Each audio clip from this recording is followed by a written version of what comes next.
Kenya. Today is the 30th day of October 2024. Do you know that the year is gone? Literally. That is where we are. Once it's knocked the 30th day of October, just know that we are slowly getting into the year 2025. And yes, we'll be taking stock on what we've done, what we've achieved, and what is still remaining for us. Welcome to the program. My name is Victor Lo. This is Good Morning Kenya. Talk to us on our social media handles at Victor Lo, at KBC Channel 1. Now, today being a Wednesday, on the viewpoint today, we'll be shifting a bit of some discussion today. Today is not about politics. Yes, so let's talk about the Kenya Economic Report 2024. What's there in that report? What are some of the indicators? Do we have that growth in terms of our economy? What are some of the productivities? What are some of the challenges affecting the economy? The Gen Z, the COVID is here. Are we reeling out of it, or we are still stuck in that quagmire? I'll be having that discussion with Dr. Rose Gugu, the Executive Director of Kenya Institute for Public Policy Research and Analysis, otherwise known as KIPRA, at exactly 7. A lot more to talk about. Today is about economy. How about that, Vivian? Really, really important topic, because if you speak to any common mwananchi out here, everyone is saying that, oh, our economy is not looking good. Hakuna pesa kwa mfuko. So we really want to know what exactly is happening with our economy, and we will be tuned in for that conversation that Victor will be having from 7 a.m. Now, as Victor had mentioned, the year is actually just coming to an end. Can you believe that we are only a month and some days away from Christmas?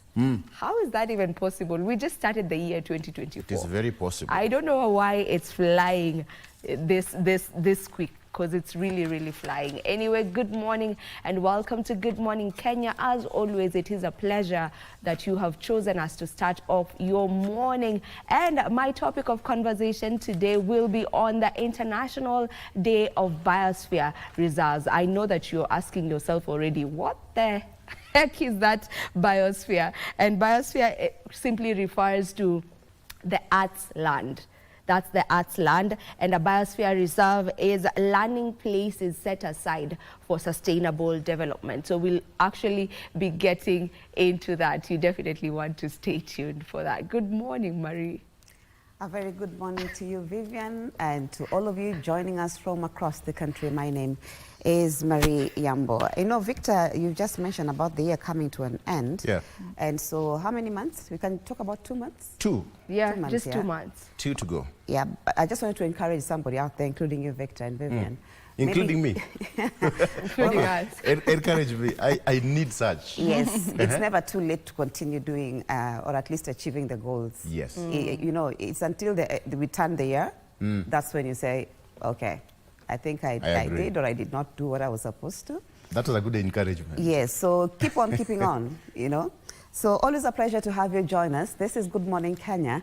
And coming up in this bulletin is that university lecturers launch a fresh round of strikes, a strike that is weeks after they actually, you know, got a deal, return to work formula. And also the Supreme Court upholds partially, you know, the tax law 2023.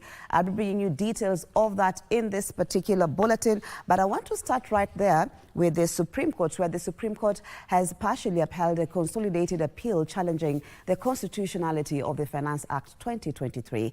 The 7 judges of the Apex Court, led by Chief Justice Martha Koome, declared several sections of the Act unconstitutional, emphasizing the need for adherence to legislative processes and public participation requirements. This decision following a lengthy legal battle over the government's appeal regarding the Act's legality sets forth crucial recommendations aimed at enhancing transparency and accountability. The Supreme Court delivered a landmark judgment on the controversial Finance Act 2023, addressing the government's appeal regarding its legality. While the court upheld parts of the law, it also emphasized the need for improved public participation in the legislative process, setting forth crucial recommendations aimed at enhancing transparency and accountability. In the ruling, the Supreme Court overruled the Court of Appeal's declaration that the entire Finance Act 2023 was unconstitutional. However, the 7 judges of the Apex Court, led by Chief Justice Martha Koome, did uphold significant findings declaring Section 76 and 78 related to the Kenya Roads Act and Section 87 concerning the Unclaimed Financial Assets Act as unconstitutional. The court's decision highlights the importance of legislative compliance, particularly regarding the provisions of a money bill. Notably, the court deemed the issue surrounding the affordable housing levy debatable, thereby avoiding further controversy on that front. The Supreme Court further urged Parliament to establish a statutory framework for public participation and ensuring that every version of a bill remains accessible to the public throughout the legislative process. The court also stressed that reasonable measures must be in place for considering public input, reinforcing the necessity of transparency and accountability in lawmaking. Thank you, Ben Chumba, for that report. Now, learning in public universities has been paralyzed yet again after lecturers resumed their nationwide strike on Tuesday, accusing the government of failing to implement the return to work formula they signed last month. Speaking at Technical University of Kenya in Nairobi, University Academic Staff Union UASU Secretary General, that is Constantine Wesonga, vowed that the strike will only end if lecturers receive the 7 to 10% salary increment agreed in their 2021-25 collective bargaining agreement. Joseph Okungu with the details. With just 1 month gone since they ended their 2-week strike in September, university dons in the country Tuesday boycotted teaching in a bid to push the government to implement a 10% salary hike it had offered them as part of a deal that ended their strike. From Pwani to Rongo University, from Rongo to Turkana, from Turkana to Meru, it is 100% shutdown. And I want to thank Dons for heeding the call of the union. According to University Academic Staff Union Secretary General Constantine Wesonga, the Interpublic Universities Council Consultative Forum has blocked an automatic 4% annual increment on lecturers' basic salary. He recalled that the lecturers had initially sought the full implementation of the CBA, but ultimately agreed to a compromise that included a 7 to 10% salary increase and an annual 4% increment. In our last meeting, the Vice Chancellor's Committee, Professor Mugendi, said that 4% has not been paid anywhere in the world. From that day, we have been doing research.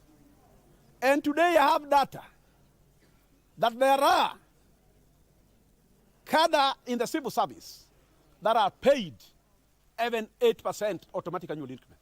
The lecturers have accused the government of resorting to threats and intimidations instead of forestalling effects of their strike, which will include delays in administration of exams in universities. You cannot joke with the people who have gone to school. No way. Lecturers have gone to school. Yes. You can't cheat them. Go and teach them now. Hey, we have refused to go to class. Go and teach them. Go. That you are scaring us with the sacking. Dons can teach anywhere in the world. Don't scare us. The strike commenced on Tuesday after the expiration of a 7-day notice issued to the government by the UASU National Executive Council.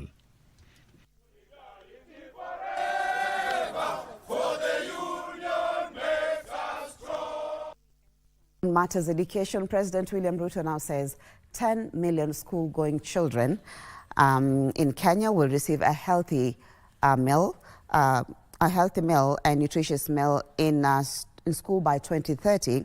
The president, who spoke during a ministerial meeting on Global School Meal Coalition, said providing meals in schools will dignify children, increase enrollment, and enhance attendance and boost performance. Let's get the details of that with Giverson Minor. Speaking during a second ministerial meeting on the Global School Meals Coalition with stakeholders and partners, the president said the current school feeding program benefits 2.6 million children. Initially, the program was implemented only in Nairobi.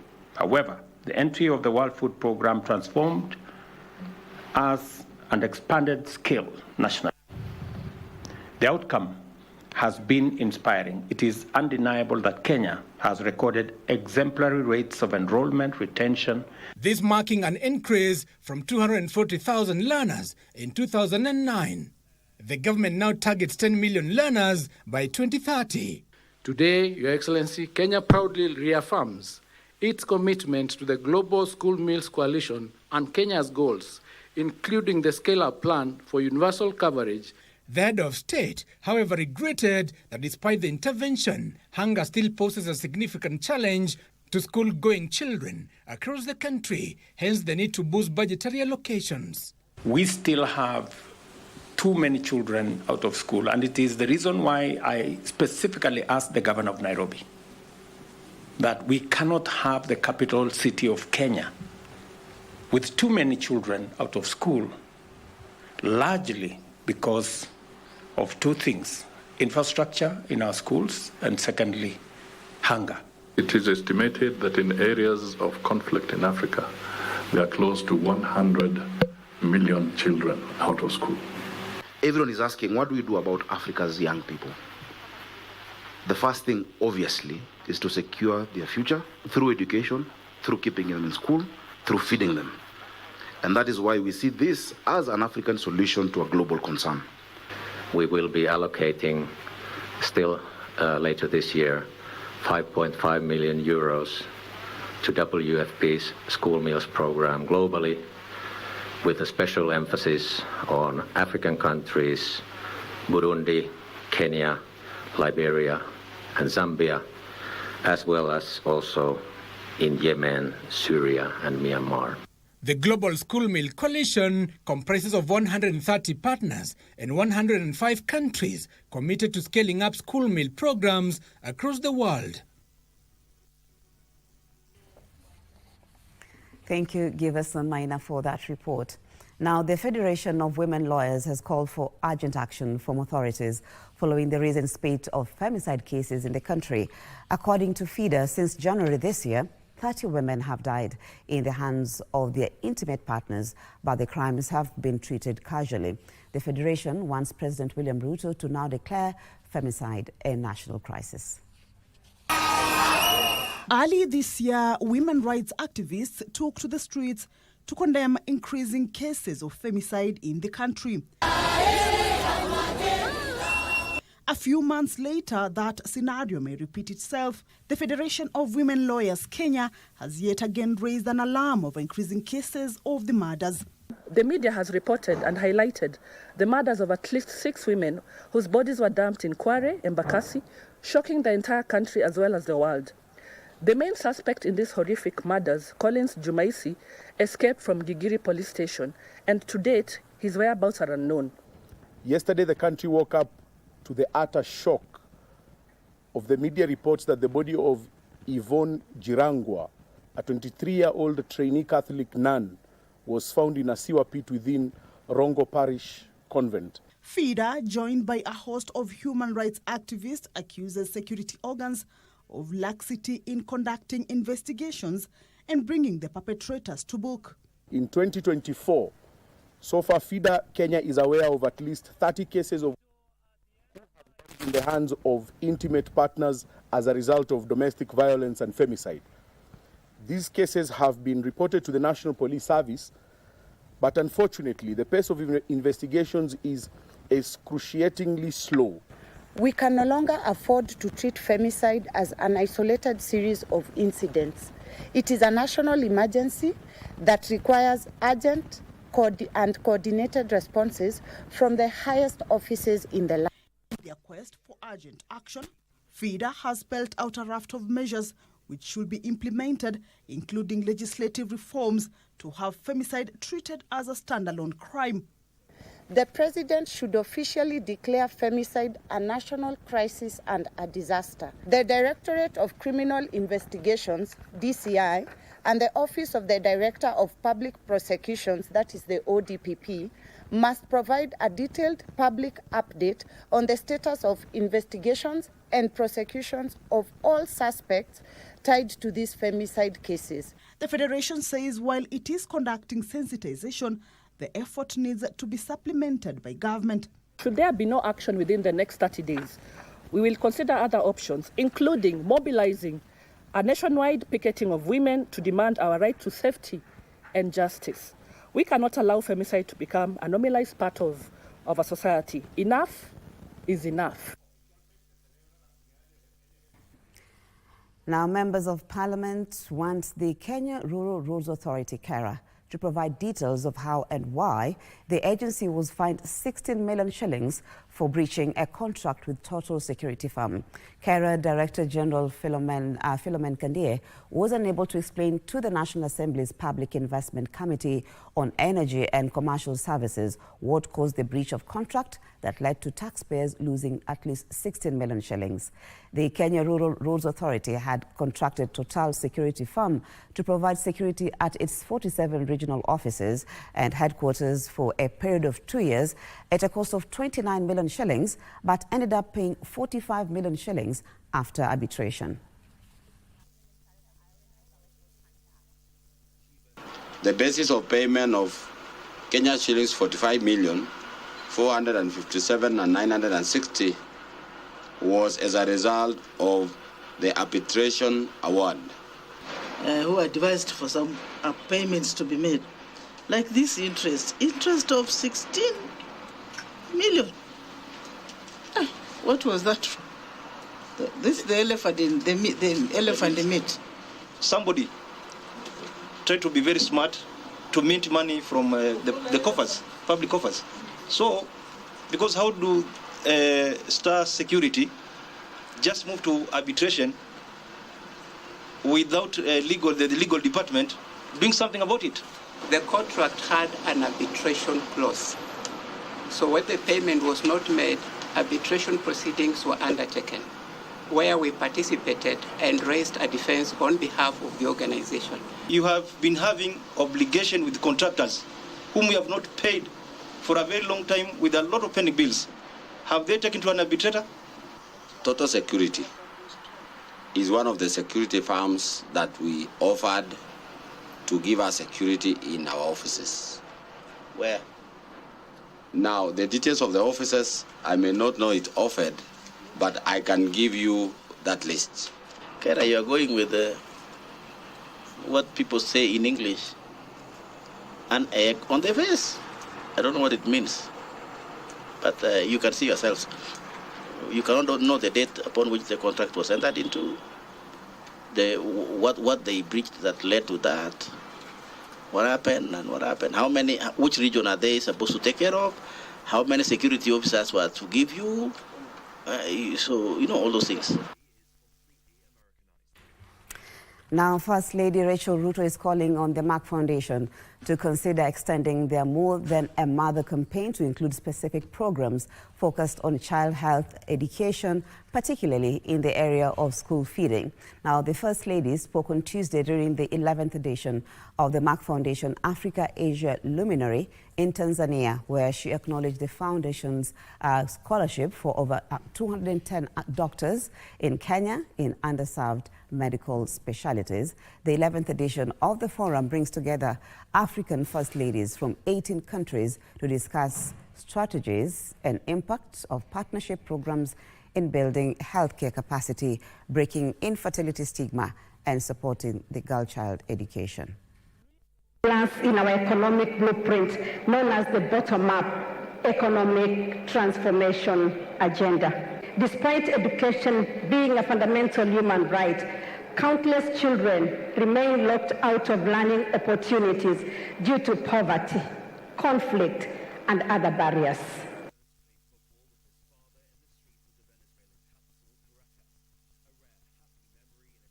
Now, gender-based quotas should be established for engineering jobs, as well as inclusive hiring practices to benefit women. The President's advisor on women's rights, Harriet Chigai, is urging women engineers to leverage technology to boost their competitiveness in the male-dominated profession. In pay, family and cultural stereotypes have been blamed for the gap between male and female engineers in Kenya, with women accounting for only 13% of all registered engineers. With more support, when we continue to support one another, we shall be able to have more of us, being leaders, particularly in engineering. The excellent education that we have received in this country, and I trust that this convention will actually spur to this conviction.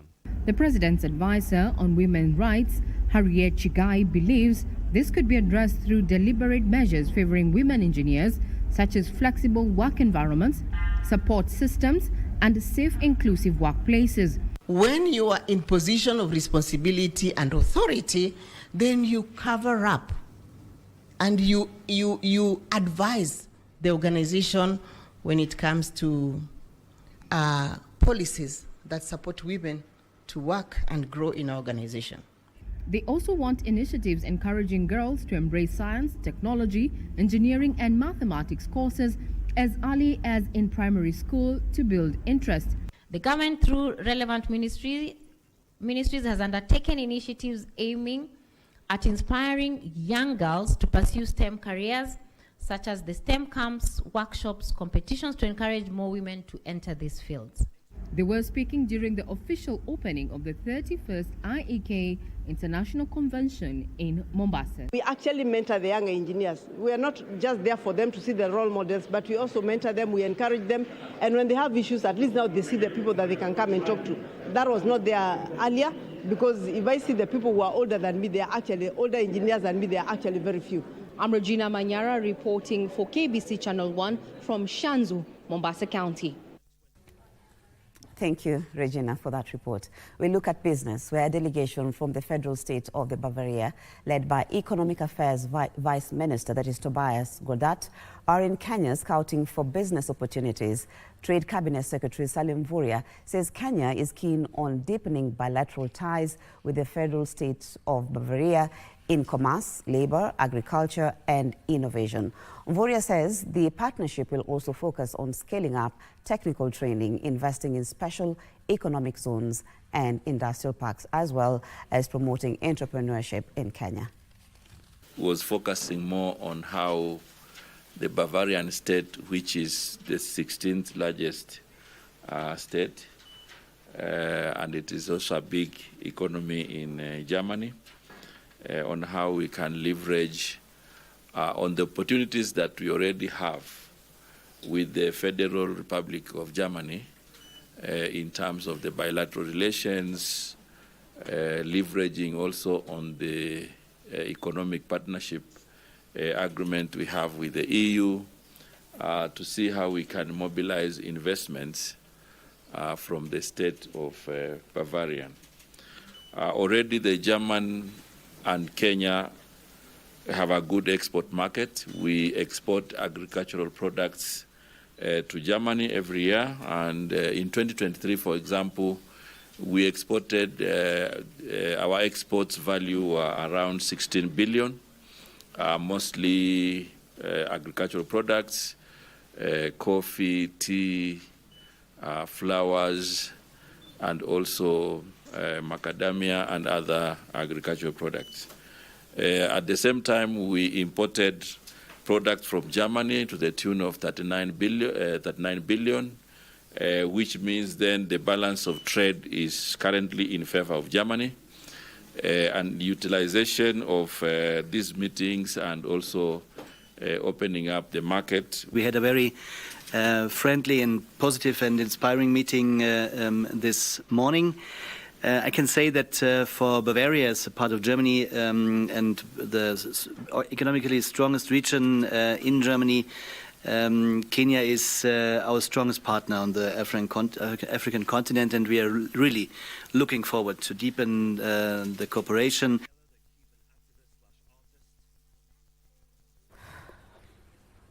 Micro, small and medium-sized enterprises in Kenya should expand their markets to tap the 300 million East African community market. Speaking during the Kenya Day at the ongoing EAC SME Trade Fair in Juba, MSME Development Cabinet Secretary, that is Wycliffe Oparanya, said the East African community market remains largely untapped by Kenyan businesses.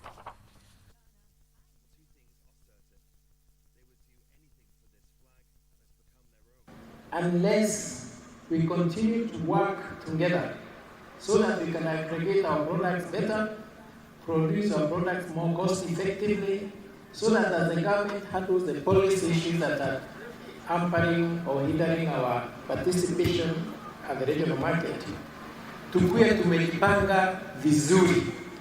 We must work together, we must improve on our products, and the government, and especially through the authority, will support you to ensure that your products are better and better. MSMEs are very important drivers of economic growth and development in East Africa, accounting for over 90% of the total employment in the region and 30% of exports. In addition, these enterprises currently constitute over 90% of all businesses and contribute 29% of the GDP of the East African region market, which has 312 million people. In these people lies the big opportunity of reaching out to the African Continental Free Trade Area.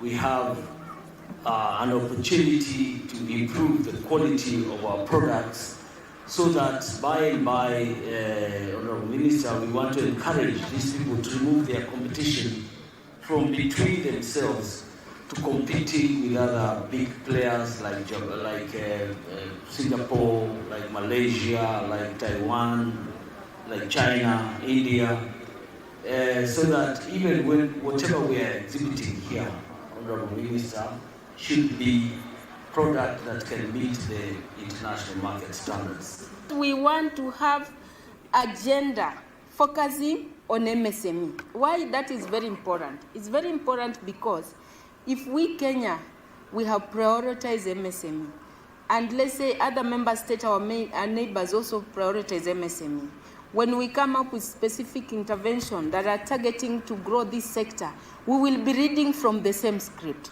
So that all those issues that we are facing, a few challenges I know which are there, or when you're crossing the borders, or probably double taxation, either from here to Kenya, or non-tariffs, or all those issues. All of us, we will have similar conscience around MSME. So when we start proposing our regulatory framework, there will be frameworks that promote conducive environment for the growth and development of our MSME.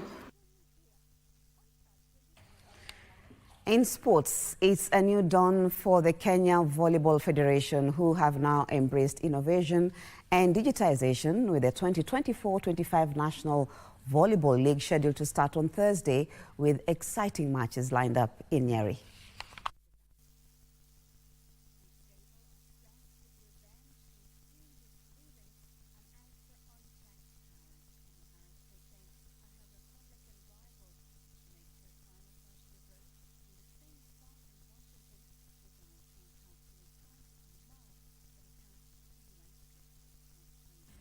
Well, that's where we end the news this morning. Thank you, as always, for your company. My name is Marie Yambo, and be sure to stay tuned for more updates in as far as news is concerned. But for now, I want to take a break. Up next is Victor Lowe with a Viewpoint.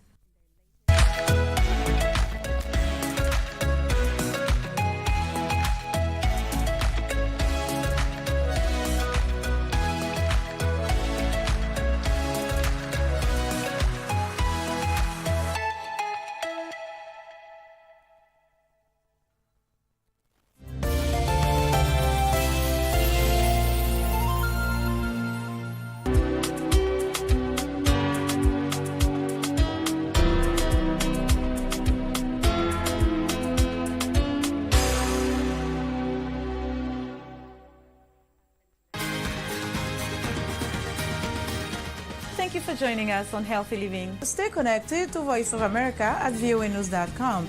A look at your kidneys and how they impact your health. And an expert discusses chronic kidney disease and how to protect yourself. And Ivorian psychologist Noor Bakayoko shares some insights on bullying and what can be done. It's important to avoid major events or major health crises. How do you know if your cough is due to a serious condition? We'll have some answers. Stay well and strive to make every day a healthy day.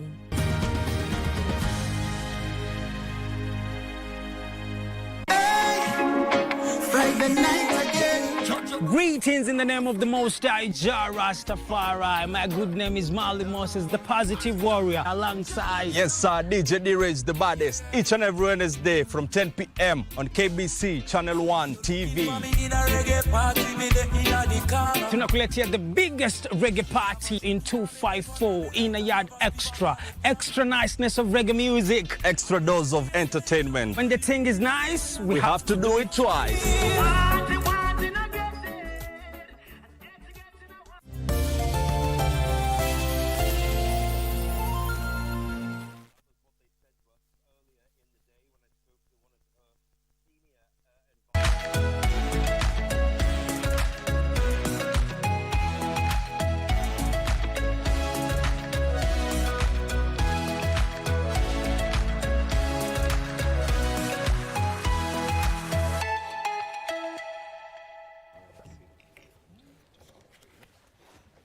All right, good morning and welcome back. Okay, so allow me to take you through the front page of the local dailies before we get into a discussion today. Today is about economy.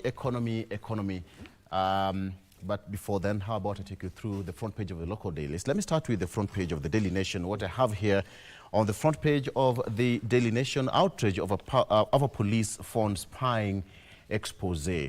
Outrage of a police phone spying expose. There's an issue that has been revealed by the Daily Nation where telcos have been helping to cover up abductions, killings, and killings committed by rogue agencies. That is as per the Daily Nation. And now some of the human rights groups are now calling on more vigilance and categorization in as far as human rights are concerned, because they say there's a shock which has greeted the exclusive nation investigative story revealing how police have been colluding with telecoms firms to irregularly access call data and location records that are used to track and capture suspects, with the U.S. denouncing the abuse of mobile phone users' right to privacy. That is what I have here on the front page. Still on the front page of the Daily Nation, Gachagua goes after Kindiki. This is now a case of a legal battle. The impeached deputy president has trained his guns on his designated successor, saying that he is ineligible because he was not a member of the United Democratic Alliance Party for 3 months prior to his nomination. It's called the twist and turns in the corridor of justice. Main suspect in Wales Fargo HR boss murder went on spending spree. Victor Ouma Okoth was arrested on Monday in connection to the killing of Willis Ayeko, whose body was found on October 23rd, 3 days after he went missing in Siaya. That is on the front page of the Daily Nation. Finally, Apex Court reinstates Finance Act 2023. And so now the National Treasury has scored a big win after the Supreme Court overturned the nullification of the Finance Act 2023, allowing the government to continue collecting taxes using the laws. A full bench of the top court ruled that Parliament adhered to the required legislative process to public participation and concurrence when enacting the laws. So the Finance Act of 2023 is fully in motion. On the Standard, very quickly, you are out, DP told as he goes for Ruto. The state tells court Rigathi Gachagua ceased being deputy president on the day he was impeached and should pave way for the swearing in of Kithure Kindiki, even as the impeached DP accuses President Ruto, Parliament and state agencies of flouting the law during his removal proceedings. Again, that is what is here. One sad thing is that learning in university is paralyzed as dawn strike. That started by stroke of midnight last night. And there we have it. Finally, on the front page of the Star newspaper, quoting Gema, Wai Kalonzo is targeting rebels. Former VP goes flat out to win over disgruntled Gachagua supporters. And that is all in the name of politics. You know how it is. And that is what on the front page of the Star newspaper. And still, WASU leads lecturers in nationwide strike over welfare. They say that even the 7% that was promised by the government is not yet fulfilled, and so they are on industrial action. Impeach DP Gachagua puts up quest to block Kindiki swearing in. Some good news for SHA. If you are a registered member, the state has now released 9 billion shillings to SHA as crunch persists. That is there.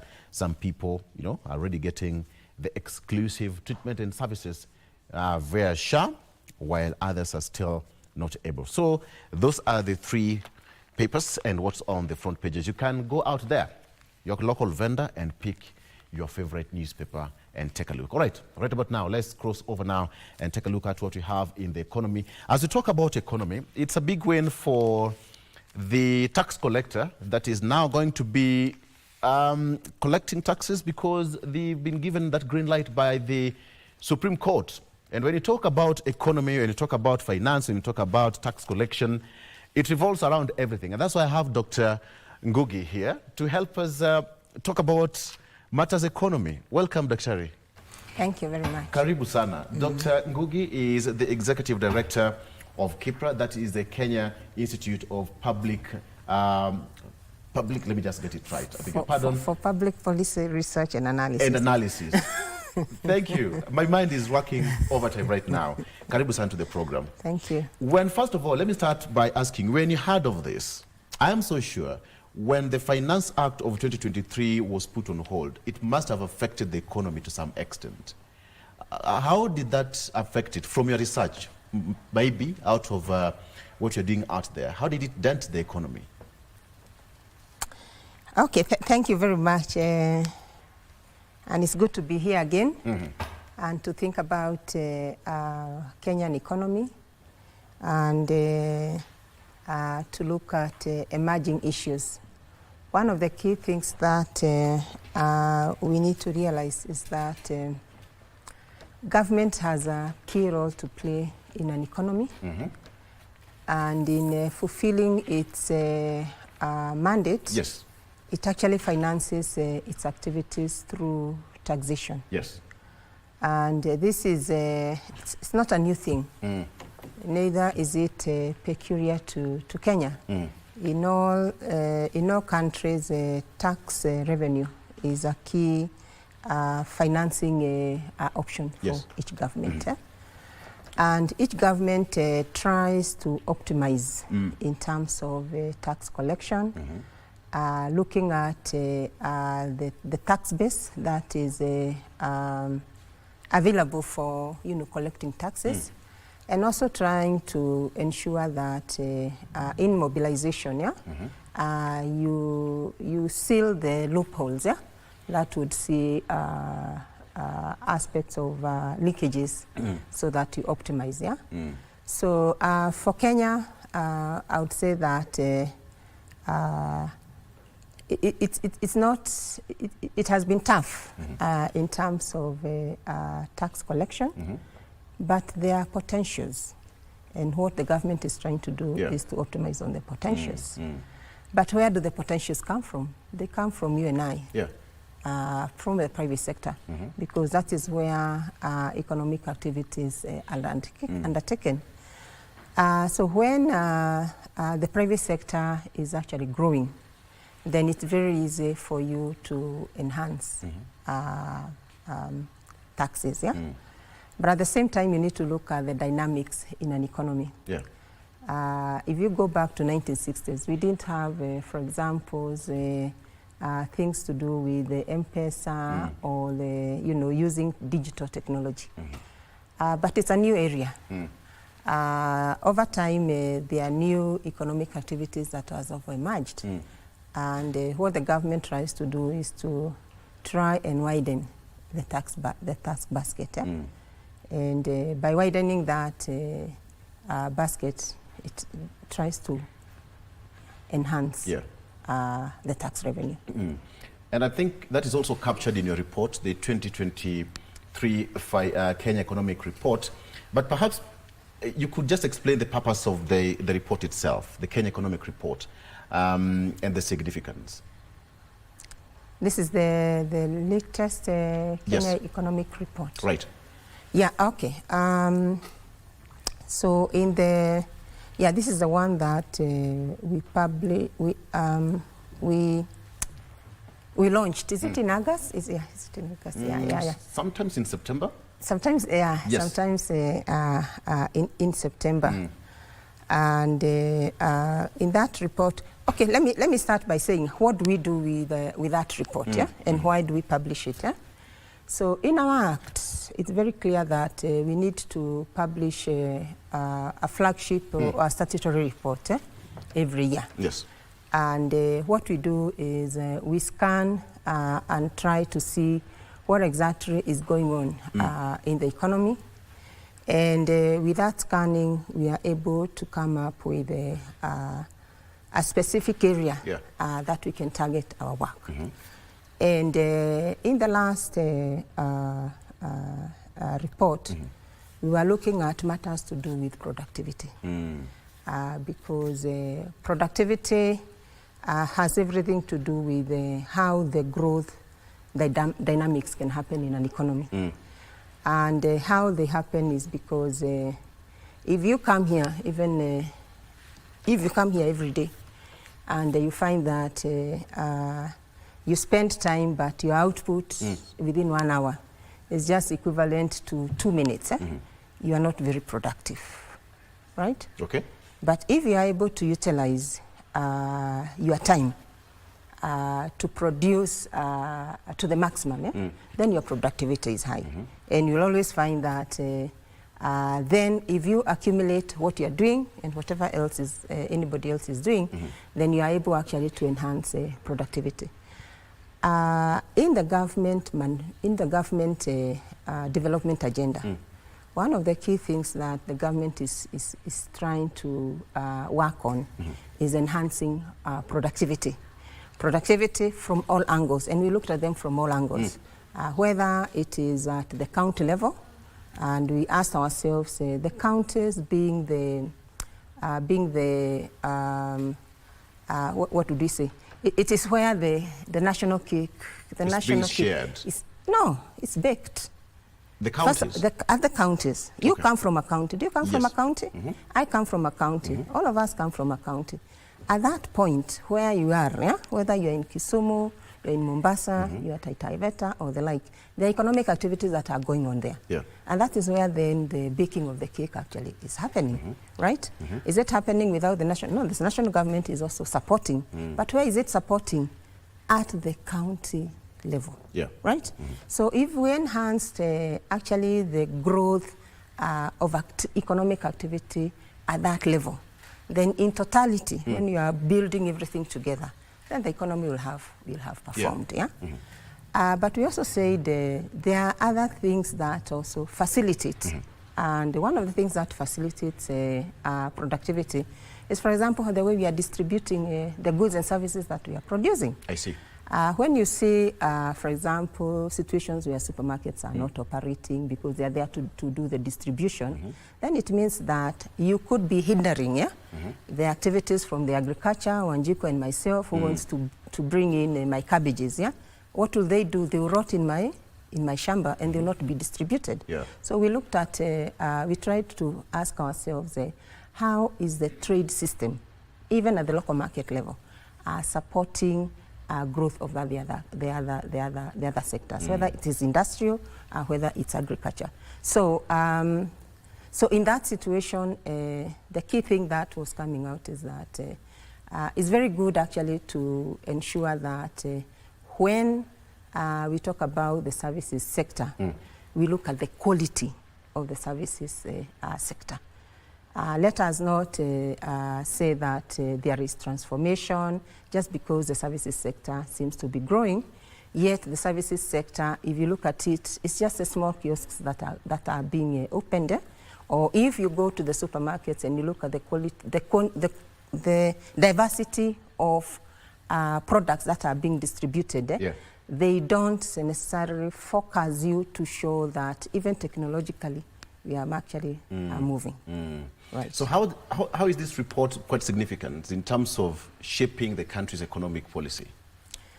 As I've said, the economic report is driven by the government development agenda. Right. And what is the government development agenda? Is growth. What about growth? Not just inclusivity, but also strong and sustainable. But how can you sustain growth? You can only sustain strong growth if you can sustain the productivity. And productivity, in some situations, we are looking at it from the labor productivity, whether in manufacturing or even, as I've said, even at the county level.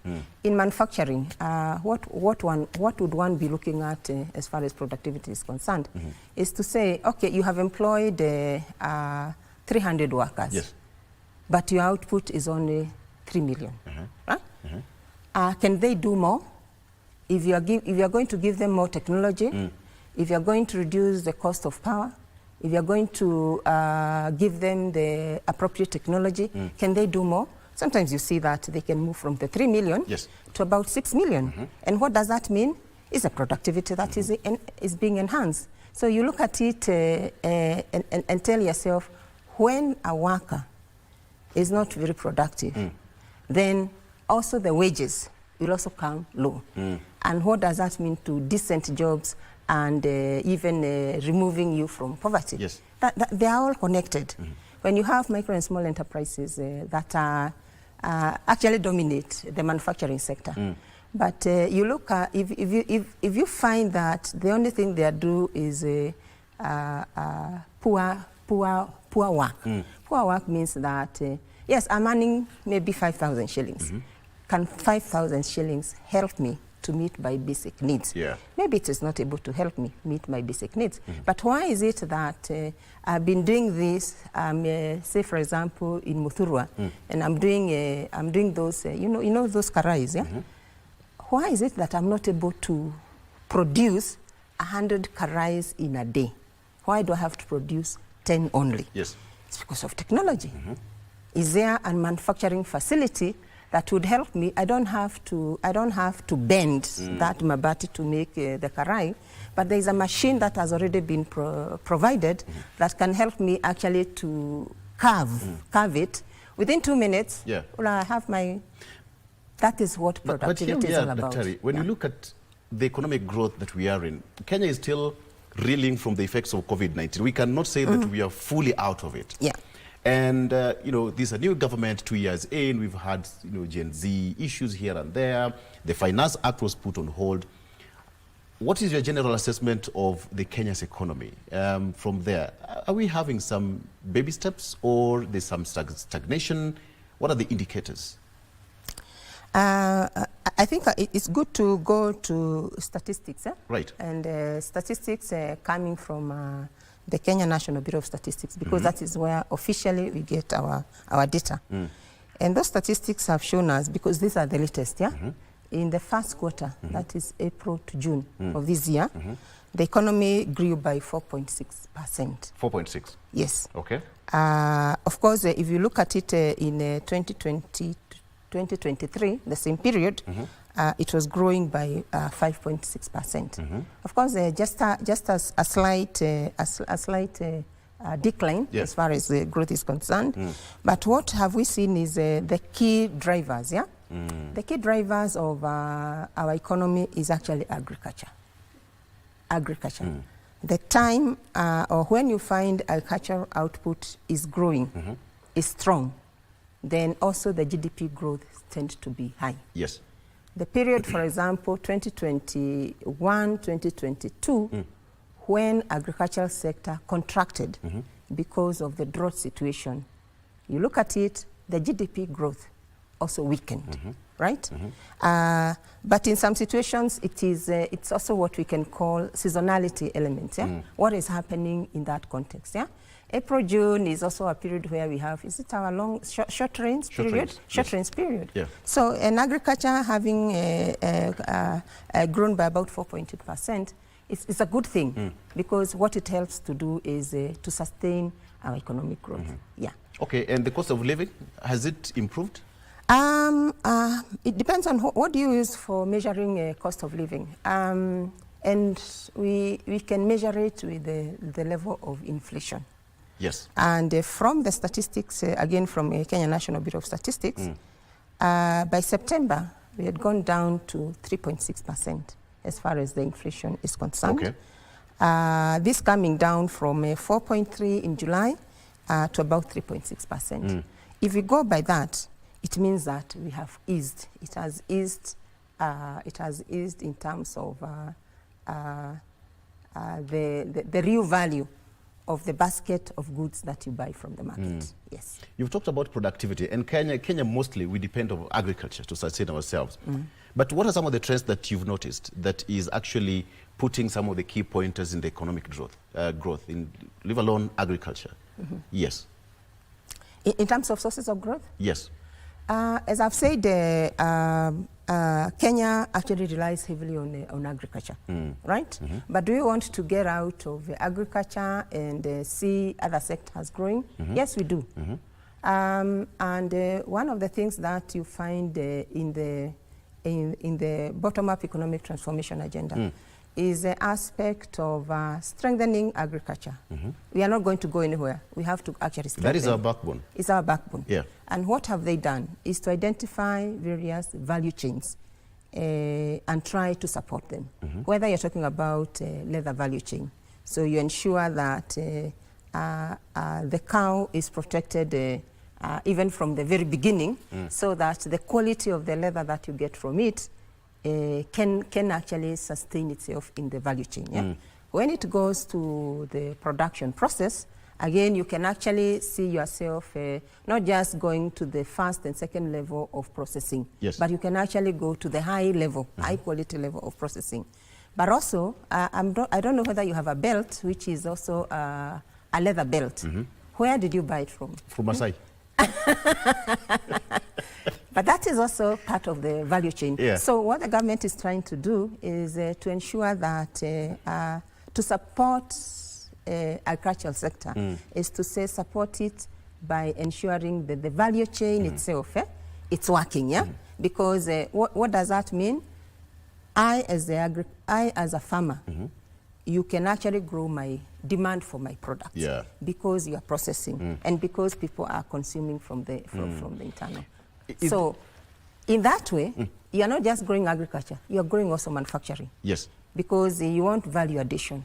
So as you emphasize on let's have the belts being produced locally, let's have the final product of leather being produced locally, what you are trying to say is that we want to inject as much energy to the industry to actually grow. I get you. Yeah. There is that to diversify. Issue, exactly. There's that issue of building resilience and sustainable economic development in Kenya. When you want to build resilience, how do you pump that into the minds of the productive kind of age gap, which I'll also ask you, the most active age group. Do we have that survey? If it's there, what's the number? But how do you build resilience and sustainable economic development in the country? First of all, you ask yourself, what are the salient shocks that actually happen to an economy? One of them is weather, right? Anytime there is a weather shock, what happens? Our agriculture goes kaput, right? Whether it's livestock, whether it's in the crop, yeah? So how do you then build resilience? You build resilience by, one of the things that the government is trying to do is to say, can we do move away from rain-fed to non-rain-fed agriculture? Can we have some level of irrigation? Because that way, with irrigation, it means that you don't have to depend on the weather patterns. Yeah. You can grow your crops at any time. Yeah, climate-smart agriculture is the emphasis that is going on. So that builds resilience to agriculture. When it comes to say industrial sector, yeah. I know we have done quite a lot in our energy production, enhancing the quality in terms of electricity, even transmission. But that is how you build resilience also. You build it by saying that you are not going to disrupt. Yeah. You are not going to have things that disrupt the processing process, right? You are not going to have a situation where the manufacturers are not waking up. Today, I bought these raw materials at 20 shillings. Tomorrow, I'm buying it at 30 shillings. So maintaining macroeconomic stability becomes very core in building resilience of the economy. Dr. This year's economic report, the theme was enhancing productivity for sustained inclusive growth. Yes. What formed that theme? It sounds positive.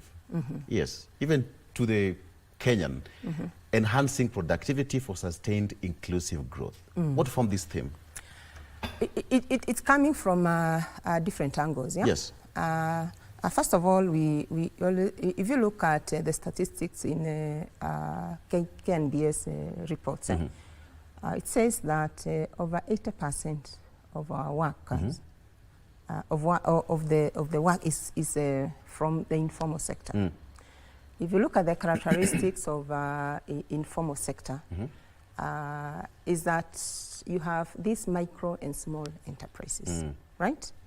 And if you look at them, it is where the youth are also going into. Yes.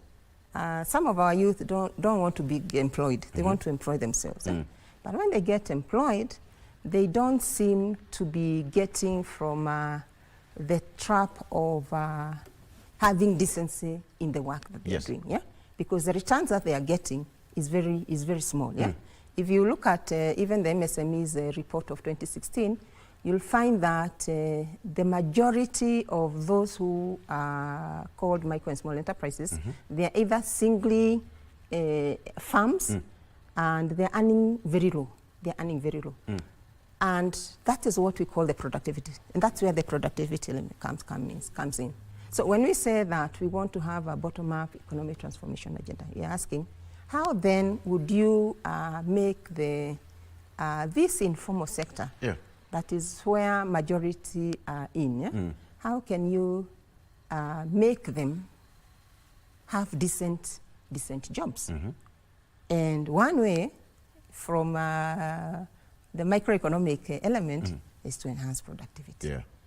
But how do you, the question now that we're asking is, how do you enhance economic productivity? Because that is the only way you can bring now inclusivity, that everyone is actually getting out of the poor jobs to decent jobs. Okay. Let's take a break. You know this tag, Thinking Policy Together. Does that remind you of something? Yes, it's our motto. Good. For Kipra. Yes, Thinking Policy Together. I like that. Let's take a break. And we come back. I still want to talk about the issue of where the bakery is, the counties. How are the counties doing? We know that the financial year, because of the Finance Act, some of the counties have not received their revenue share, and now, which means the baking is not taking place fully. Either we are going to have half-baked cake, or the baker is going to take a break for us to have that fully baked cake. Let's take a break, and we have Dr. right back with us. Let's talk about economy when he comes back. Stay with us.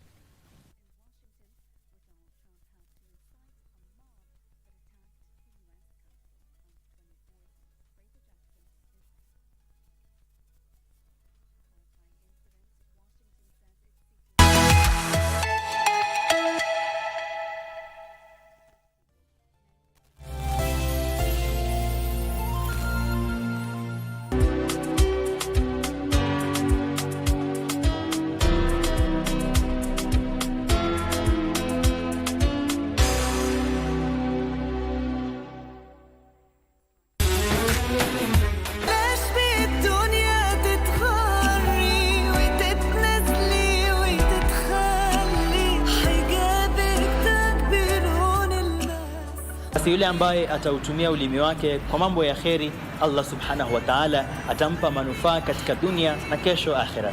Mwenye kusoma Ayatul Kursi kila baada ya swala ambapo kwamba ni ya faradhi, hakuna kinachomzuia yeye kuingia janna isipokuwa kifo.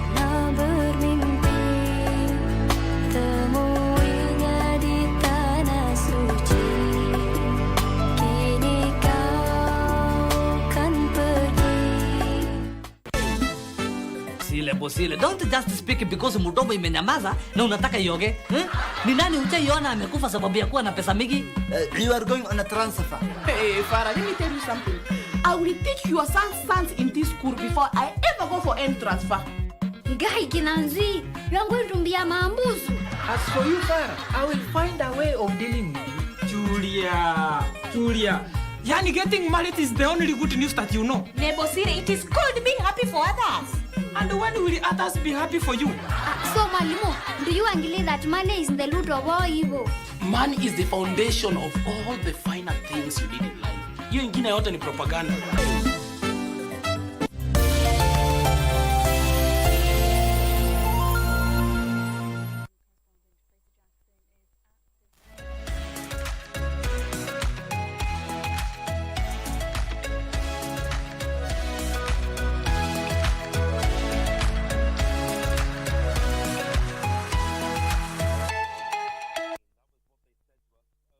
With me is Dr. Rose Ngugi, who is the Executive Director of KIPRA. Today we are talking about matters economy, and we talk about economy, it touches everyone. Okay, so Dr. Let's come back. You talked about the issue of baking of the cake, and the key driver here are the counties.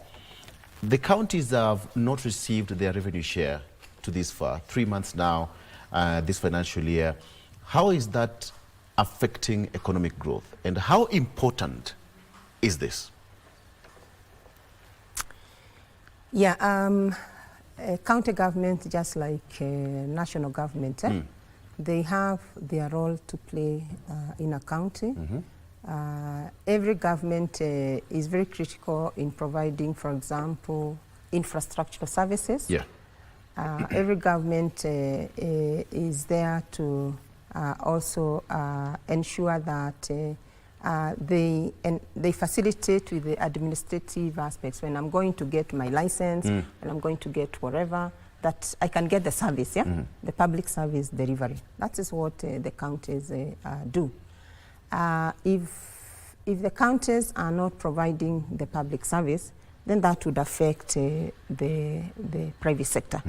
Remember, growth actually comes from private sector. Government is there to facilitate growth. And in many cases, if you find that your growth is seemingly having a significant amount that is government-oriented, then it means that you may have very small basket actually to do your taxation. So the good thing that we need to do is actually to ensure that we are creating an enabling environment for private sector, right? Like, for example, I know there is an effort to support micro and small enterprises at county level through what we call the county aggregation industry parks. They are just at the very beginning. And why I'm bringing it up is because in one of our studies, we call it the county business environment for micro and small enterprises. We realized that the working environment for micro and small enterprises at the county level, if it's not supported, it will not facilitate the micro and small enterprises to grow. What do I mean to grow? The survival rate for MSEs is very small. If you don't have a good environment, then micro and small enterprises tend to die within the first 3 years. So when that happens, then it means that you are not having a very strong bedrock for you to grow. So the counties have a role to play, but the private sector also has a role to play. So when you don't have maybe adequate funding, then there may be some activities. But in most cases, it's the development budget that doesn't that has been cut with the austerity measures. And it's not just the counties, even at that national government level, the austerity measures touched on everybody. So, but does that mean that government has closed shop? No. There are still activities that are going on. I'm very sure that if those businesses went to look for licenses, they will still get it. So the key question would be to ask, are there activities that are not going on? Did you find out any? Some of the stalled activities? Of course, there will be the stored activities are only in development projects. Yeah? Like I've just said, the KIPs, they have started. The counties have started, yeah, but can they move with the same speed? Yeah. Not necessarily, because it requires capital spending. It's a development project, yeah. But there are options that maybe one can look at. If the public-private partnerships can come in, yeah, to support in this agenda, then we would see that the infrastructure services are provided, and that is why we have options of public-private partnerships. I see. Yeah. The report actually also gives general assessment on how the economic situation in the country is. How would you describe it generally? How we are doing? I would, first of all, I would say that we can see diversification in terms of activities. And what do I mean by that? If you think about the world moving, say, to the fourth industrial revolution, are we moving towards it? Yes, we have. Why is everybody talking about the AI technology? Why is everybody talking about the Internet of Things? It means that we are actually getting into that. Yeah? When we are talking about matters to do with greening, yeah? You've heard about greening everything, greening manufacturing, greening energy, greening jobs, greening everything. Are we in that space? Yeah. We are also in that space. And have we seen even our president supporting it? Yes. Remember in COP28, he was at the forefront of launching the green manufacturing activities. Yeah. So to that level, I would say that yes, the diversification has happened, but we are yet to get out of where we were left by the COVID-19. Yeah. COVID-19 actually had a significant impact, and it's not just in Kenya. Yeah. Even at the international level, you'll still find that there is a slowness in terms of how the global economy is actually picking up. And you've also seen that we have geopolitical tensions, yeah? Not in Kenya, but also at the international level, yeah? Which also affect us, because we are part of that value chain, yeah? That part of the supply chain, yeah?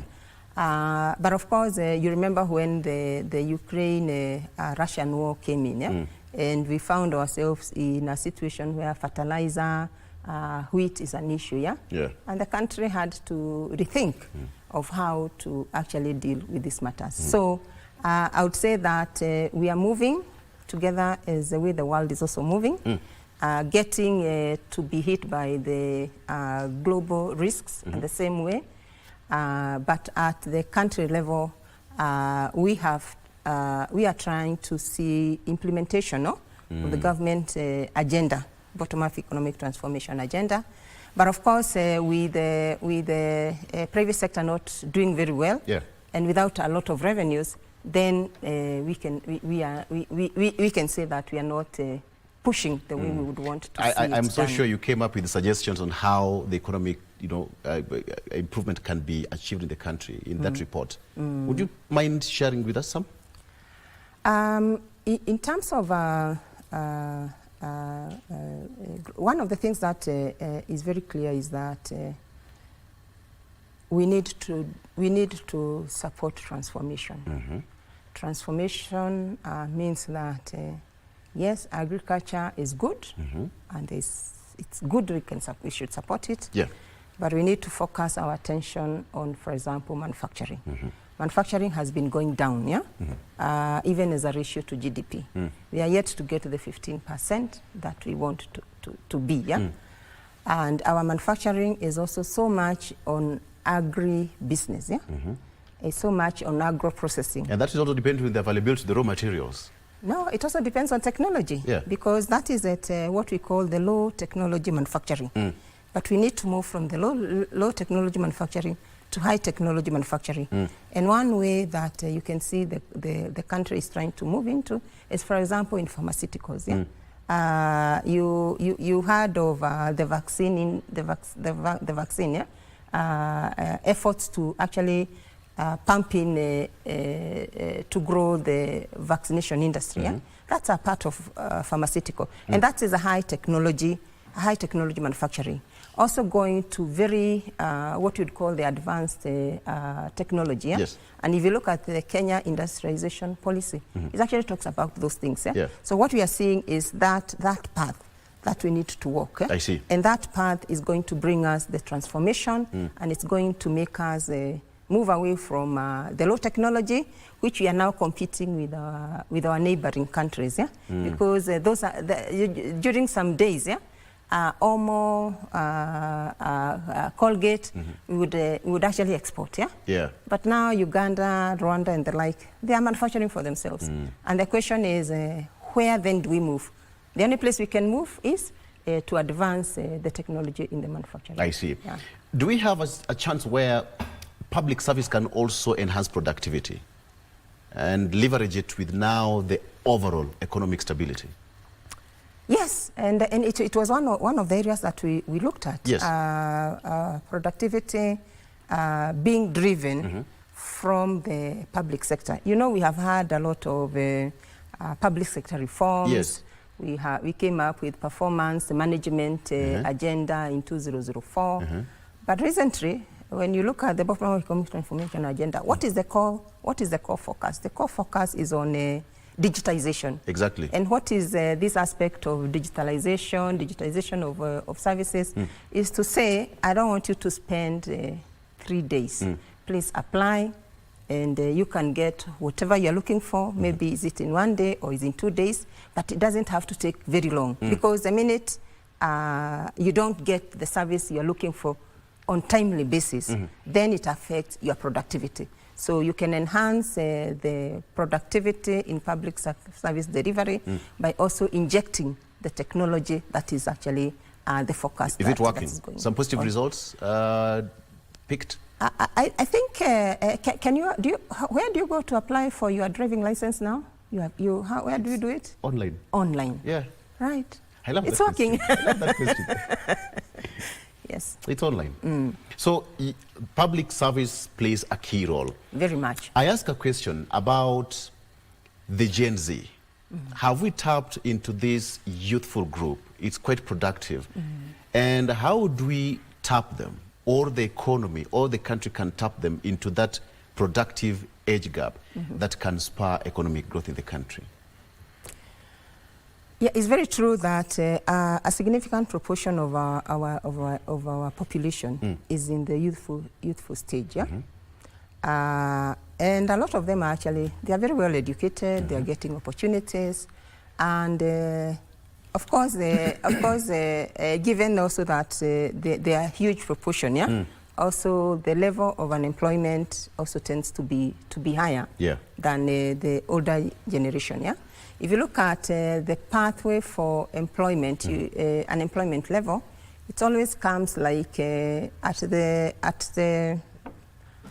early age, the unemployment is higher, yeah? But as you get older, you get now to the opportunities. Yes. Yeah? So what we are trying to say is that we can tap into them now, yeah? But how do we give them those opportunities? And you can see like the ICT, the technology, the digital economy is a major focus. Yeah? Yes.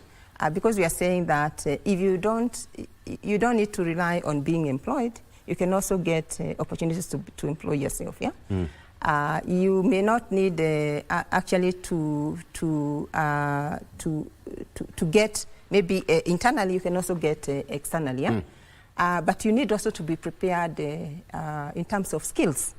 And you can see there is quite a lot of efforts to do the TVETs. Yeah? Yeah. What do the TVETs do to you? The TVETs, what they do to you is to give you the skill. I see. And with that skill, you can get a job. If I have just finished school, yeah, say primary or secondary, and I go to a vocational training, and I get to be trained as a painter, I get to be trained as a plumber, are there opportunities for me? There are very many. Yeah.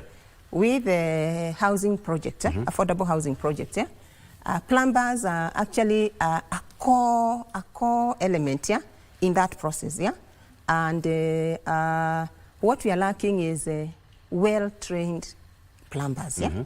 Right? Yeah. It's not the one that you kind of train yourself and they say, I can actually do this. Well trained, certified. You need certified. Yes. And you can see also there is also that prior learning certification that is coming in. So what are we trying to identify? We are trying to identify the skills, because the minute you identify them, you are able also to say that when you have such projects like the housing, affordable housing project, then you can say that you have this base actually to tap into, and that is what this infrastructure projects try to do, to provide opportunities. But you cannot provide opportunities if you don't have the skill. I see. So to provide the skills, then there is that TVET element.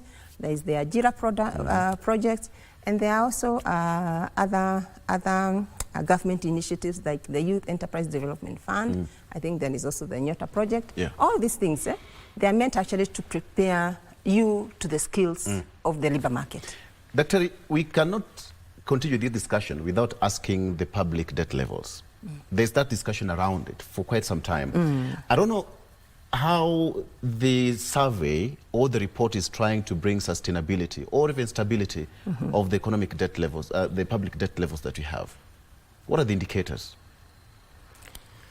Yeah, I would say that you know, with the new government, we changed the way we do the analysis for the debt level, the debt ceiling, yeah, which used to give us a very good part to say, have we reached 10 million, 10 trillion? Then are we going to look for addition of the ceiling or not? Yes. It was a ceiling of about, is it 10 trillion, yeah? Now it is a ratio, yeah, which is calculated as a present value, yeah, to GDP.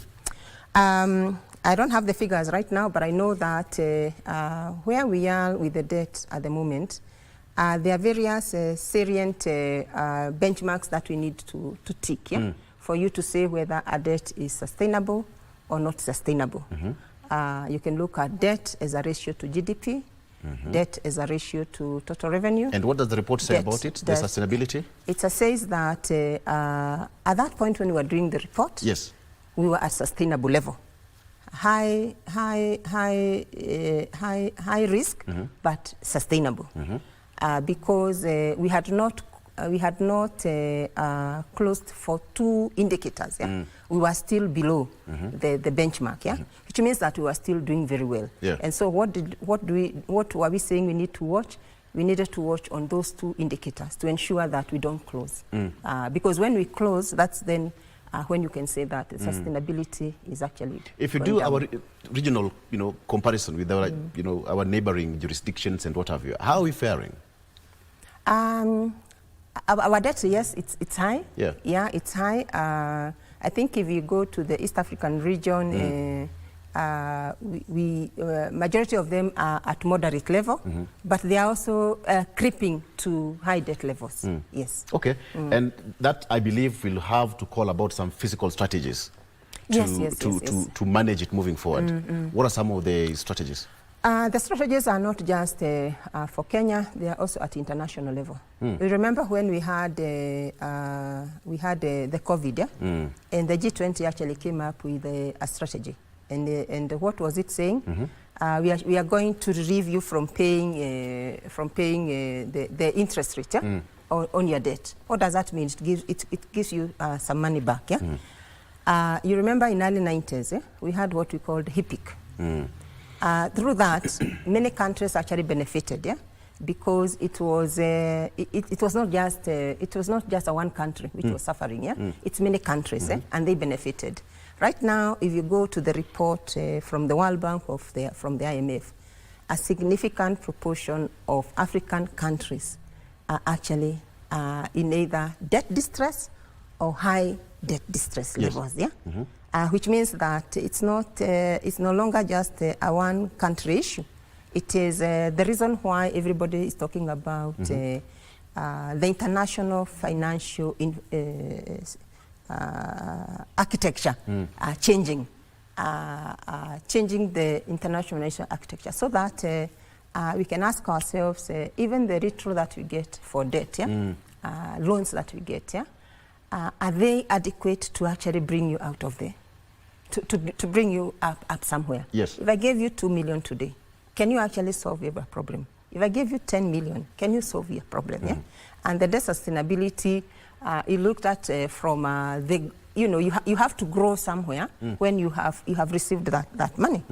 So at the continent level, there are many things that are happening. For example, there is a call to have our own credit rating agency at the African region, because the argument is that in as much as we have the three major ones, the Moody's, the Fitches, and the like, sometimes they don't understand the intricacies for each country. So any small thing and they blow up, and the next thing your rating comes down. And when your rating comes down, it means that when you go to the market, then the interest that you get is very high, just because of a small risk that was captured in the Fitch. And so AU is trying to say, can we actually deal with that? There's also an attempt to kind of come up with a stabilization program. AU and African Development Bank are trying to say, why should we wait until our countries get into the level that they are getting?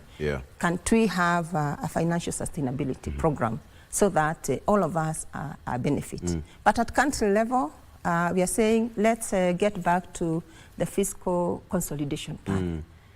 Right? But you can just do as much. Yes. Also. I like the fact that, we talked about agriculture, and we cannot run away from that. But one big problem to the small or large-scale farmers is access to the market. Is the government trying to do something so that we have somewhere an equilibrium point where the supply and demand chain will be somewhere balanced, that the farmer will have easy access to the market, and there is that continuous flow of the cycle or of the wheel? You remember the tea, let's talk about, for example, from tea and coffee. Yes. Remember those days when the cooperatives? They were very strong. And they were working well. But what has happened all of a sudden? And coffee farmers, tea farmers were doing very well. Yes. Of course, mismanagement of those cooperatives and the like came in, and the reform agenda is already on place. But cooperatives is one way of trying to kind of aggregate, bring people together to deliver on a service, bring people together also to say, can we even encourage you and the other one also to save a little bit as we look at tomorrow, So the architecture of the marketing, what the government is trying to do is to try and see how we can bring in that aggregation, because all of us are doing our own small things. And that is why the KIPs, the County Aggregation Industrial Parks, there's that element called aggregation. Aggregation to mean that you bring your 50 kgs of milk, you bring your 30 kgs of milk, and what did the buyer, what was the buyer looking for? The buyer was looking for 1,000, and you cannot make it, So instead of going to the middleman, you can have the aggregation, and then you are able to meet the market. So there are efforts, but yes, we're not there. You're not there. Let's talk about the annual average annual growth rate in the country. What are some of the indicators? Are we hitting the pointers slowly by slowly? As I indicated, the latest figures are from April to June, and from April to June, we are growing at 4.6%. Yes, it's still a strong growth if you compare to the average for the Sub-Saharan Africa region, which is just below. And what is the projection? Our projection is that from that report, our projection was to grow. I think it was either to just slightly about 6%, which is a good growth. Yeah. And it's possible to get there. Okay. And I believe between the national government and the county government, there must be some sense of connectivity to bridge that gap. Yeah, that's why I was telling you that even when you talk about agriculture, yes. which is a devolved function, if we are not doing very well at the county level, that is what we aggregate together to talk about our national growth, then it means that we may not go very far. So we still need to see counties supporting to grow the economic activity wherever they are, so that we can actually sustain a strong growth. Yes. Actually, we closing, but then what would be a parting shot? Because somebody's out there watching, but the problem is access to the financial capital. Yes, we have AI here, we have go to agricultural, but then now access to financial capital. It's a big hindrance. Yeah, it's very true. We say that finance is like it oils the engine. Without it, there's no much you can do. But have we had efforts to do that? If you look at the government side, I can say they are all. The Youth Enterprise Development Fund. Youth have a window that they can actually get funding. The UESO Fund. Again, we can get funding. The Hustler Fund has also come in. So there are those and guarantee scheme. The guarantee scheme that also came in. So from the government side, there are quite a number of initiatives. But you know, when you get to the financial sector itself. This is not government. This is you know, this is a private sector that is trying also to make profit. But if you look at how the financial sector operates, it also under the central bank. And what you can see now is even the central bank rate is starting to come down. Right? When it comes down, it signals to also the banks that hang on, this is where we are looking at risks in the market, and therefore you need also to fall to bring them down. But of course, the private sector have their own way of looking at things. But I would say that yes, there are efforts. And of course, we don't want the youth, and you saw also with the CRBs. Yes. When the government came in and it said, we are supporting you youth, please don't be blacklisted, so that you can have. But when you get money also, can you pay? So that you're not blacklisted. That's a good question. Yes. If you get money, can you pay? Yeah. Allow me to ask you this question. What is the level or state of productivity in terms of gender? Because gender also plays a major key role, even in terms of employment, in terms of productivity. What are the indicators as we speak? Yes, we did, even at the level of gender. Of course, when we looked at the farms that are led by women and those that are led by men, of course you can see some disparities in terms of productivity, but in most cases this is also caused by the disparities also in terms of adoption of technology. Yes. Right? Yes. So there are those gender issues that need to be addressed. And of course, for women also, they have other roles that they have to play. They have to man the families. And I think that is why the government is also saying or putting it that even for private sector, that you need actually to provide that facility. Is it called the mother's room, where actually as a woman, I can actually come to the office. I'm able to play my double roles. I can take care of the child, but I can also take care of his work. In the markets, you find that some of the markets have also started having those baby care centers. What are they coming to do? They are coming to say, even as you are selling your mangoes, you're selling your bananas, somebody is taking care of the baby, which means that your productivity can be improved because you don't have to keep on, doing the two roles at the same time. All right. Thank you so much. Thinking policy together? Thinking policy together. We think policy together because the public policy space is not just for the government. I love that. I love that motto. Yes. Whoever came with this idea was a very brilliant person, thinking policy together. Thank you so much for coming Thank you on very the show. much. Yeah. Asante sana. That is Dr. Rose Ngugi, who is the Executive Director of the Kenya Institute for Public Policy Research and Analysis, otherwise known as KIPRA. Today we talked about matters economy and how the economy is doing, and she said that there is hope for the country in as far as economy is concerned. All right, so let's take a break. Good Morning Kenya continues after this. Stay with us.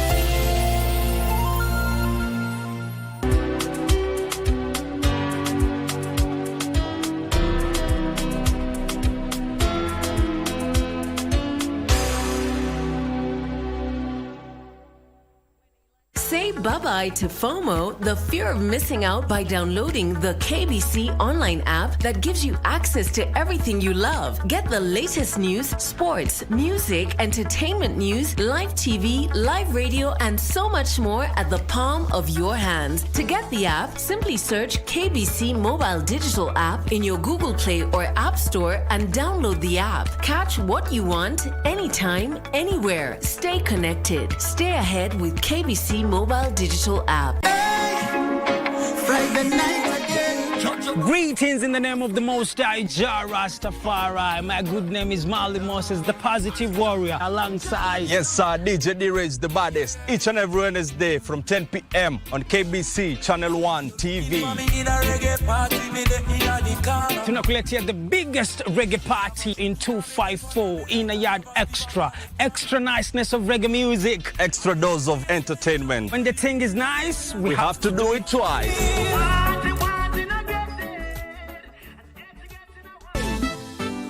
Bosile. Don't just speak because mdomo imenyamaza na unataka ioge. Ni nani hujaiona amekufa sababu ya kuwa na pesa mingi? You are going on a transfer. Hey, Farah, let me tell you something. I will teach your sons in this school before I ever go for any transfer. Guy Kinanzi, you are going to be a mambuzu. As for you, Farah, I will find a way of dealing with you. Julia. Yani, getting married is the only good news that you know. Nebosire, it is called being happy for others. And when will others be happy for you? So, Malimo, do you agree that money is the root of all evil? Money is the foundation of all the finer things you need in life. Hiyo ingine yote ni propaganda.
The HIV epidemic in Kenya began gaining attention in the early 1980s. By the 1990s, the virus had spread rapidly, leading to a national health crisis. At its peak, the adult prevalence rate was among the highest in the world. Today, Kenya has made remarkable progress. The adult prevalence rate has decreased significantly, but the virus still affects millions. Approximately 1.6 million people live with HIV, and the challenge remains to ensure access to treatment and prevention for all. In rural regions, accessing care can be difficult. Innovative approaches like mobile clinics and community health workers are bridging gaps in service delivery. Shining Hope for Communities SHOFCO, a grassroots movement based in Nairobi, Kenya, in urban slums, is providing services, community advocacy platforms, education and leadership development for women and girls. Despite this, SHOFCO is also aimed at providing quality primary healthcare and healthcare education in slums communities where the prevalence of waterborne diseases, malaria and HIV, which is on the rise. In general, our approach in terms of health service provision is that we are working on two aspects. The first aspect is the community health strategy, and then now the secondary part of it, which is now services at facility level. In Kibra, the prevalence of HIV is significantly higher than the national average. Limited access to healthcare, coupled with high levels of stigma and misinformation, exasperates the crisis, but SHOFCO has come to bridge this by providing medical care. My name is Efi Onditi. I'm a clinical officer and a clinic coordinator in SHOFCO Chandaria Clinic. It's one of the SHOFCO clinics. We have two currently. We have the services that we provide in the clinic include family planning, we have primary health care, we have laboratory pharmacy services. Also we have a CCC which deals with HIV patients and TB patients. Counseling and support groups play a critical role in those affected by HIV. Workers are offering not just but emotional education. We usually give these clients TCAs monthly, or when a client is diagnosed, we will initiate them on drugs depending on whether the client is ready. So the clients first until when they are ready. So then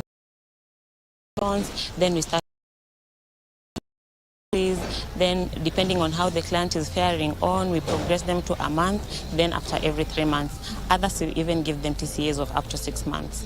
Two residents from Kibra, Susan Ligare and Bernard Owino, have come out proudly to speak about their HIV status and how they are mobilizing the community to get tested and know their status. Niligundua tarehe 12 mwezi wa 4 2017, na vile niligundua si mara ya kwanza, nilienda hospitali tu kale ka chemist nikaenda kupimwa. Sasa ile hali ilifanya nikaenda kupimwa ile herpes. Nilikuwa na herpes kwa mwili. Sasa ndio huyo daktari akanituma kwa SHOFCO nienda nitipiwe huko. Kufika kule nikapata niko na virusi. Si kufa moyo. Nikaingia nikapimwa, tukatatanisha na huyo daktari, lakini nikamwambia lazima utanipima na utanipa result zangu. Nikapimwa, ijapokuwa haikuwa rahisi, lakini nilikubali yote sababu ilikuwa imeshanipata. Nikatipiwa na nikapimwa, nikapata HIV positive, nikachukupali. Hiyo siku ndio nilianza kutumia dawa yangu hiyo tarehe 12 mwezi wa 4 2017. Mpaka leo ningali natumia dawa zao. Nilijua kwa kupimwa, hali ya HIV nikapimwa, nikapatikana niko na virusi. Nilipimwa 2016 mwezi wa 10. Nikapatikana niko na virusi. Immediately nikaenroll kwa dawa. Nikaanza kumeza dawa, nikaanza mpaka sasa hivi naendelea kumeza dawa. Na wakati ya kwanza dawa kwa mara kwanza kulikuwa na changamoto za kawaida za dawa zilikuwa nazo. Kuna issues kidogo ambayo ilikuwa inaleta mwili kwa sababu hazikuwa zimezoea mwili. Sasa kuna wakati ilikuwa inaleta shida kidogo, lakini nirudi nikazoea nikaenda dawa mpaka sasa naendelea kwa dawa. Despite advancements, stigma and discrimination remain significant barriers. Many people living with HIV face a lot of fear to know about their status, which can deter them from seeking testing and treatment. Susan and Bernard help in sensitizing the community on the importance of testing. Wana Kibra kama hapa Kibra, kila mara huwa nawaelezea, ukiwa mgonjwa usikue mwaraka wa kwenda hospitali, unameza madawa. Enda pima hali yako, ujue vile uko. Kama uko HIV positive, ndio uanze dawa, lakini usikue una mwaraka kwenda kwa chemist ukinunua dawa, na nawaambia waendelee kupima. Kwa shauri yangu nimeona hakuna haja mtu aogope. Ni heri ujijue mapema kuliko ugunduliwe kama pengine umelala chini. Watu wengi watajua sana. Unajua ukienda peke yako ujigundue, utajua mapema. Ukienda kama uko mzima, uko na afya yako ya kawaida. Unaenda kama unatembea peke yako, unaweza jieleza peke yako, unapimwa, unarudi nyumbani ukijua niko na virusi ama sina. Na wakati utaenda na mtu, unajua watu wengi ambao wanaweka siri. Yeye pengine atakuwa yeye ataka siri yako. Pengine atambii mtu mwingine akifikiria na mweleze kumbe bana. Yeye mwenyewe hali yako, alafu aanze dawa. Women living with HIV are more likely to access HIV testing and antiretroviral therapy than men. This is due to better health-seeking behavior among women and the existence of HIV-related services designed specifically to reach women, such as services to prevent mother-to-child HIV transmission that are provided during antenatal care. One of the areas that is a challenge, that has a challenge, is on ANC, because when you are testing our pregnant mothers, it is always advisable that they come with their partners. So in most cases, you find that it is the female clients that comes, but their partners are never anywhere. Even in testing in general, it's always the female who are tested more than their male counterparts. Yeah, and then testing in youths is also on the low. Yeah, they are not turning up in numbers as expected. And one of the things that we are noting is that HIV infection currently is becoming common in the youths. Yes, but in terms of testing, I think the uptake is not so good. I think it's because of maybe some of them are afraid, they don't want to be judged, and you know, the fear of coming to a health facility and being seen by someone that so-and-so went here. So I think that is one of the areas that scares them. So we've tried as a facility to put the HIV testing room aside, somewhere that is a bit private, so anyone can walk in there anytime and they get tested. Yes.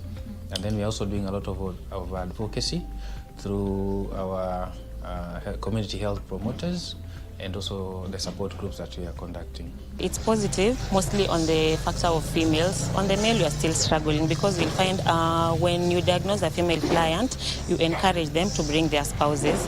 The turnout on the male counterpart hasn't been quite so good, but we keep on trying. In the fight against HIV, knowledge is power. Every individual has a critical role in ensuring their health and contributing to the broader public health efforts. It's a key step in managing personal health, preventing transmission and ending stigma. Kwa jumla kwa Kenya sasa hivi ni mtu akitaka afe na HIV akiona stigma kwenda kupimwa mwenyewe agopa, lakini sasa hii kitu ni kama kitu kawaida. Ni kama hizi vitu vingine tu ni kama hizi kawaida. Sasa hiki ambacho ni tisha pa Kenya nikaanza peke yake ni tisha. Lakini sisi kwa wengine kama tuko na hii, ndio kama tisha kwetu. Maisha kawaida, maisha kama watu wengine, kama mtu tukisema pale nje. Tuko sana watu wengine hao. Yeah. Hakuna siku nasikia mtu ya HIV ameenda malazo chini au kwa order tamalala, hapana. Yako sawa kawaida kwa sababu anabeba kwa njia vizuri. Anajua hali yake. Unakula. Unajua kuna watu wanasema kukula vizuri. Sasa lazima uko na pesa mingi ukule mzuri. Balance diet ni chakula hata kuna shilingi 50 una balance diet yako na balance na Indiana. Okay. Kwa hivyo pengine mtu anasema sina pesa kula mzuri hapa. Balance diet kuna 50 boba kibira unakula una balance diet yako, unakata afya kawaida, utafanya kazi kama watu wengine kama kawaida. Isipokuwa mwenyewe uko na stigma unaanza kujishuku. Taking care of oneself with HIV involves a combination of medical management, lifestyle advancements and emotional support. Kama wale wenye wako na hali kama yangu wasikifa moyo, wao watie Mungu mbele na wasiache dawa. Wana time ya kumeza, wasiache. Ikuwe ni kama ni saa 2 ni saa 2 na waendelee. Wakiendelea hivyo hata sisi wenye tu, hata mimi mmoja wao ninaendelea, hata niko na watoto wako negative. Sasa waendelee na mapa morale. Kenya is on course to end HIV and AIDS as a public health threat by 2027, as directed by President William Ruto. The Sustainable Development Goals aims to end HIV and AIDS as a public health threat by 2030. President Ruto last year pushed Kenya's goal to 2027. HIV-related commodities are estimated to cost between Kenya shillings 27 or between 27 and 30 billion annually. And owing to a decline in donor support, the funding gap now stands at US dollars 11.7 million. The government is committed to progressively increase domestic funding in order to sustain the gains made so far in partnership with PEPFAR. The journey to overcoming HIV in Kenya is ongoing. It is a story of struggle, resilience, and unwavering hope. Together, communities, healthcare workers, and individuals continue to fight for a future where HIV is no longer a shadow of our lives. I would advise the community to come out in numbers because our aim is, we usually say in the HIV clinic, a 95% rule, whereby we make sure in Kenya, 95% of the population have been tested. Out of the 95% that have been tested and turned out positive, 95% of them to be initiated on treatment. Those initiated on treatment, 95% of them, we make sure that they are virally suppressed.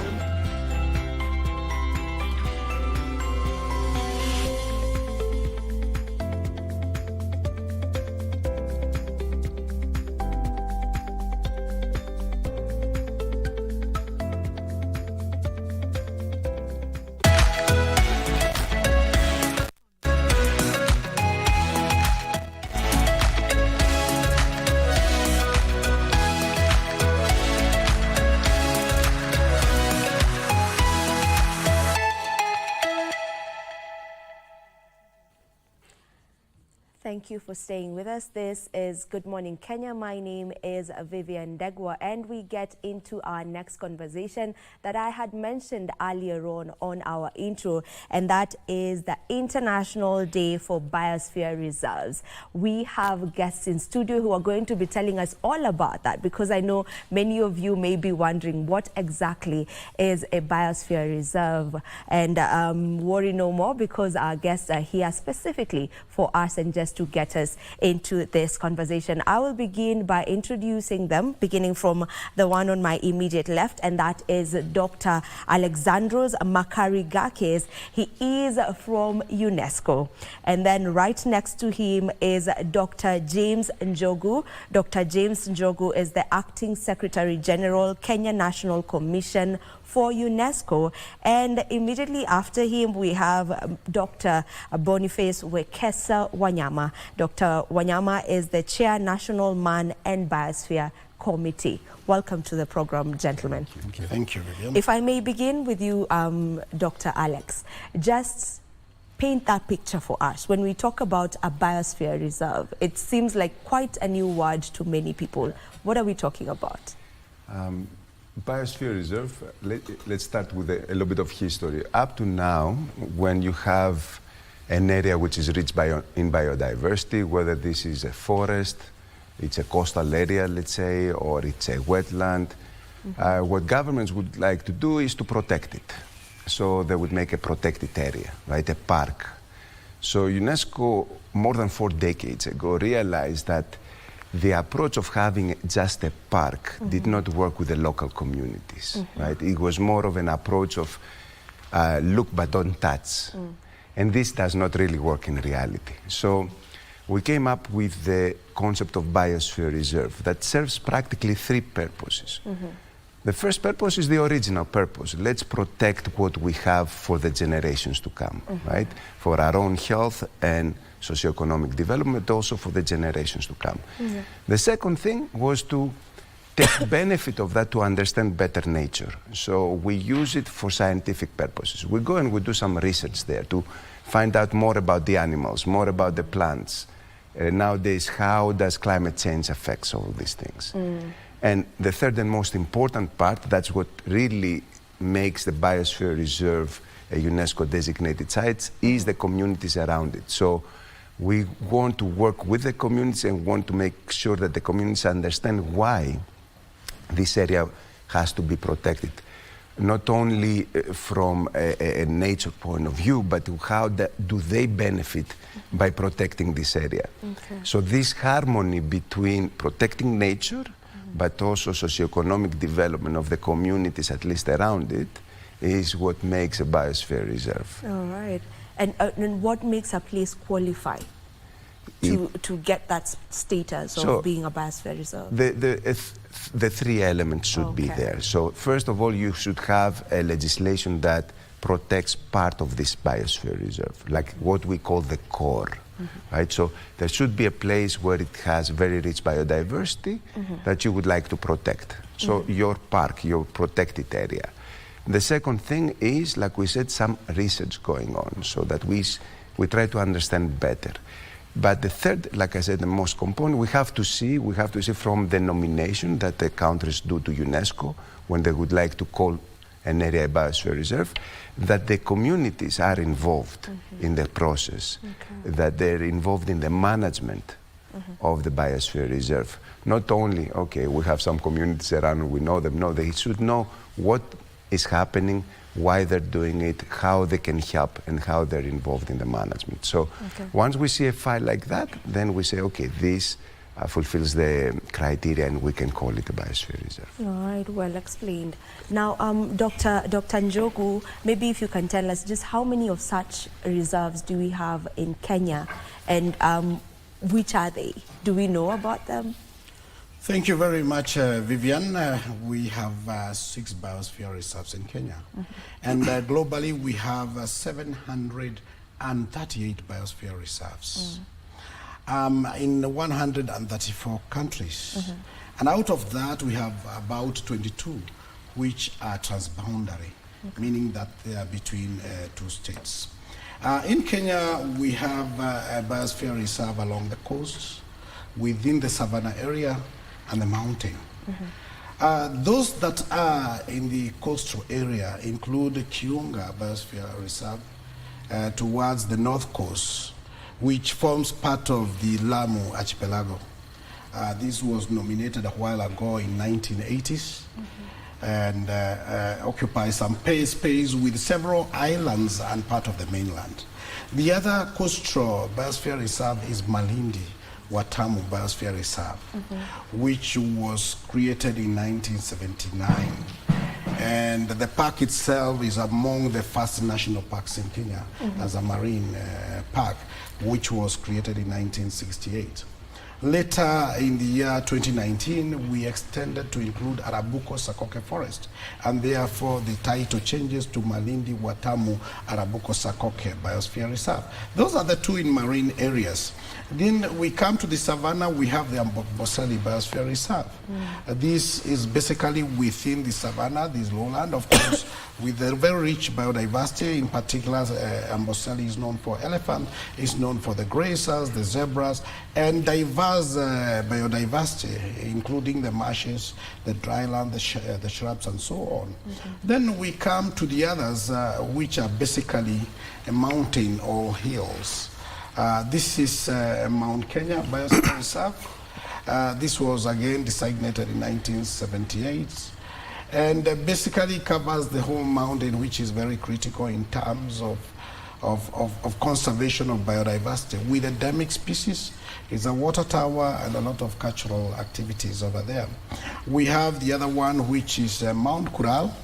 Mount Kural is to the east of Lake Turkana. And basically, it forms a water tower for the small towns around there. And this is also very unique because it is in the dry land, actually within the Chalbi Desert. But because it's a hill, on top of it, we have very lush forest, and it forms one of the best water tower, the cleanest water in Loyengalani. If people have been to the Loyengalani, that is Mount Kural. Then we have Mount Elgon Biosphere Reserve. On Mount Elgon, we have 2 biosphere reserves. One is in Uganda, and it is, of course,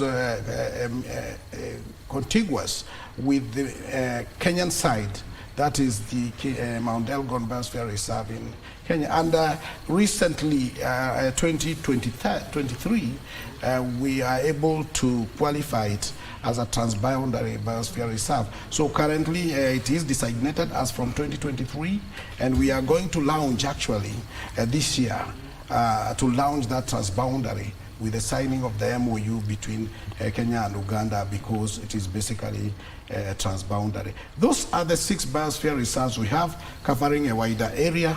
And as my colleague mentioned, one of the requirements in designation is developing a dossier. There is a criteria. How unique is it? Does it meet the requirement of the zoning in terms of the core area that must be protected by an act of parliament or whatever method? And perhaps I'll mention later when we are talking about the policies and issues regarding legal in terms of protection of these biosphere reserves. All right.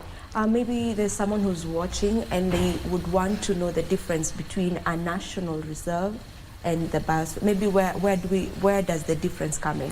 A national reserve or a national park, normally designated through the Wildlife Conservation and Management Act of 2013. Okay. This is a designated area because of the requirement by the country to have it protected because of the unique, quite often wildlife and animals that are there. That is why animals and forests, that's flora and fauna. And we have quite a number of national parks that we know, including Mount Kenya. On top of Mount Kenya, that is a national park, and around it is a national reserve. That national reserve is managed under the Forest Conservation and Management Act, so it is protected by the law. However, biosphere reserves are different because this is an international designation through the Man and Biosphere Reserve Program of UNESCO. This is basically value adding to the already an area that is nationally identified as very critical for socioeconomic, for conservation of biodiversity, which is again very much in line with Article 42 of the Constitution that warrants that every individual has a right to clean and healthy environment and going forward even for sustainable development, which is also addressed in our laws. All right. And I want to pick from that, and I'll come to you, Dr. Wekesa, you know, as the chair for the National Man and Biosphere Committee, maybe how does the local community get involved in this? How do they get involved when it comes to the managing of biosphere reserves, and how do they benefit altogether? Thank you very much, Lillian, for inviting me to be part of this panel. And again, thank you very much for the question that you have asked. One, I want to begin by saying that within the concept of biosphere reserve, people are core. They are the key. It's not just the wildlife, but begins with the people. That is where the line begins. And it came to the realization that you cannot conserve unless people understand why you are conserving. So you must be able to engage the people, to appreciate the values for which this conservation is going to add before the concept is accepted. So the entire process of management is involves the 3 areas which my colleagues have already talked about. That we have the core area, which mostly in our biosphere reserve is a national park, no-go zone. Then around it you have what we call a buffer. And the buffer is where you allow people to interact, and they can be able to get some of the livelihood needs sorted out within the buffer. And then finally the transition, which is the outer space. And within there, that is where people live, they do their day-to-day activities. So in terms of coming up with a management structure, then the management structure takes on board the core, the buffer, and the transition. All right, I'll ask you to just hold that thought. We take a commercial break and then we'll be back. Let's take a break.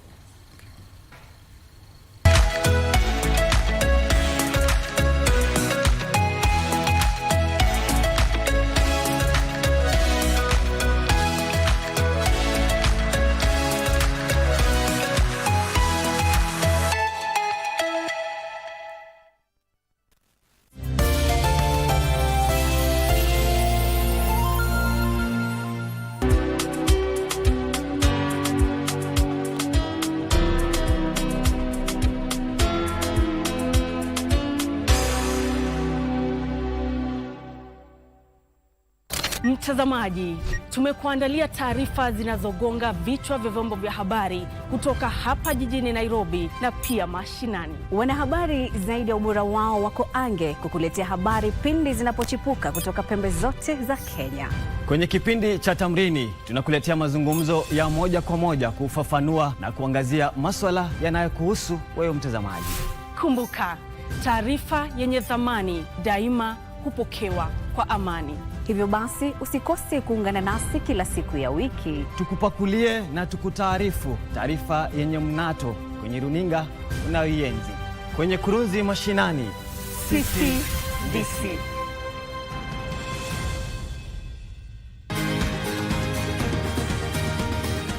Thank you for joining us on Healthy Living. Stay connected to Voice of America at voanews.com. A look at your kidneys and how they impact your health. And an expert discusses chronic kidney disease and how to protect yourself. And Ivorian psychologist Noor Bakayoko shares some insights on bullying and what can be done. It's important to avoid major events or major health crises. How do you know if your cough is due to a serious condition? We'll have some answers. Stay well and strive to make every day a healthy day.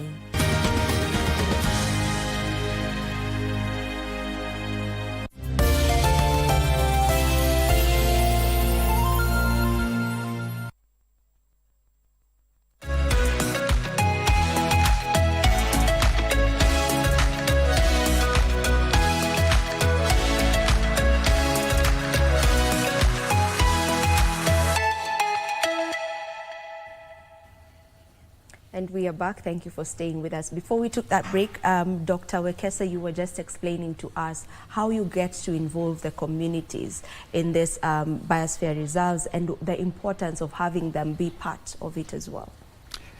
Yes, I said the community are core in terms of management, and therefore when you are constituting a management structure, then you bring on board the government people, the NGOs, the CBOs, and the community representatives. So they are part and parcel of the management structure. The reason why we do that is that they are the people who are going to support the conservation initiatives of the core area. And unless they are put there, then it is difficult for them to be able to push that agenda forward. Then having said that, then you'll find that in terms of getting the management on board, it is highly participatory.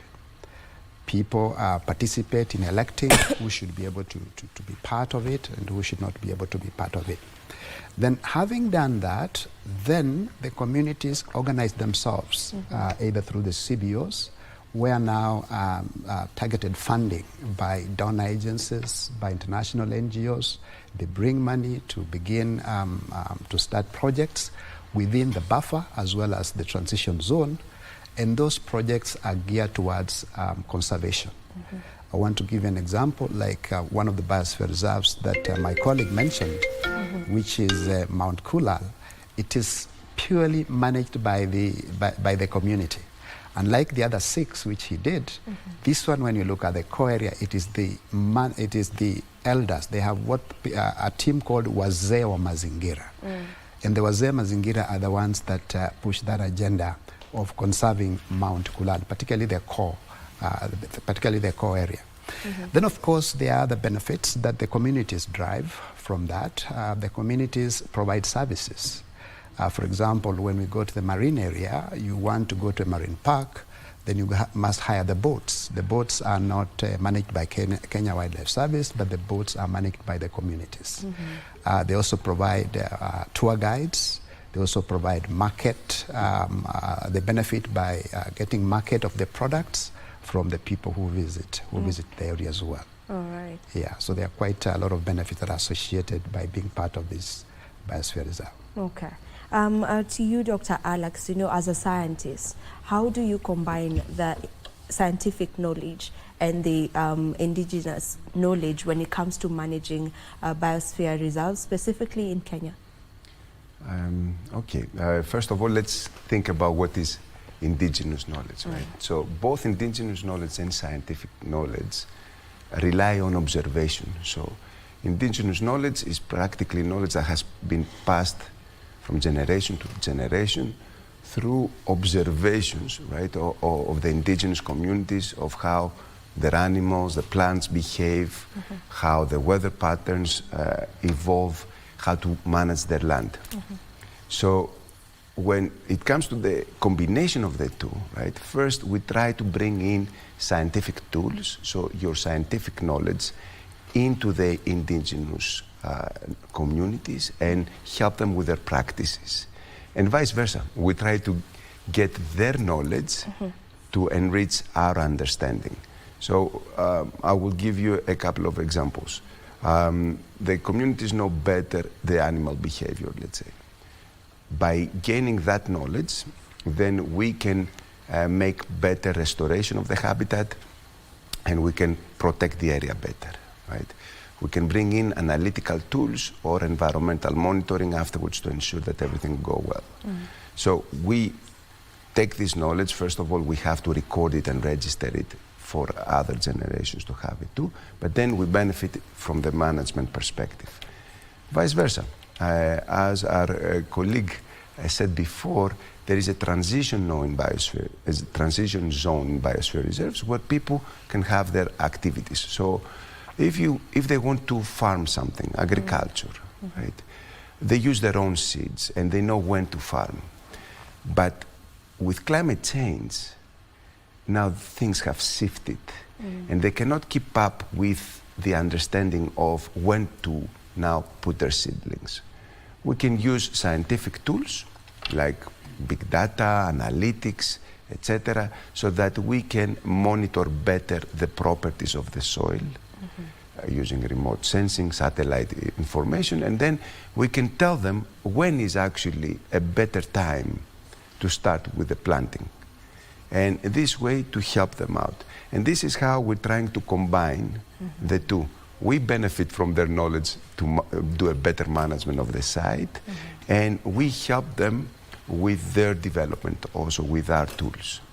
Okay, all right. Now, Dr. Njogu, when it comes to the biosphere reserves, what policies and regulations are put in place in the management of them, and how do you also ensure that they get to be implemented? Thank you, Vivian.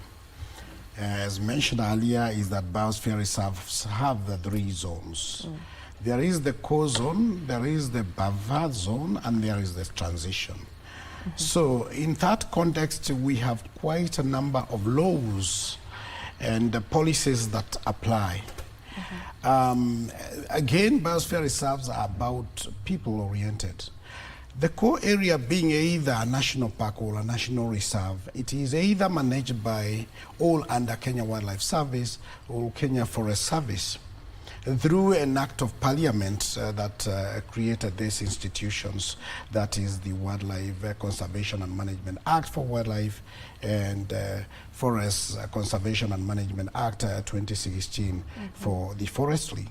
And there are policies related to those acts that then guide how these protected areas must be managed.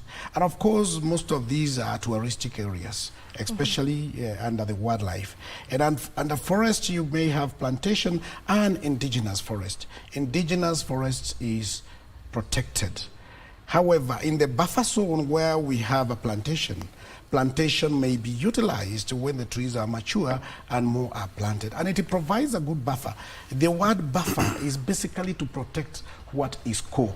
In fact, this concept of biosphere reserve is really the epitome or the classical example of what conservation should be, because it's people-friendly, it is environmental-friendly. We have quite a number and numerous policies, and including guidelines from UNESCO. We have clear guidelines, and every now and then we have a council, an international council on biosphere reserve that meets in making decision in designating places as biosphere reserve and also guiding. And we do periodically provide reports. Actually, these reports are called periodical report. The process of nomination is rigorous.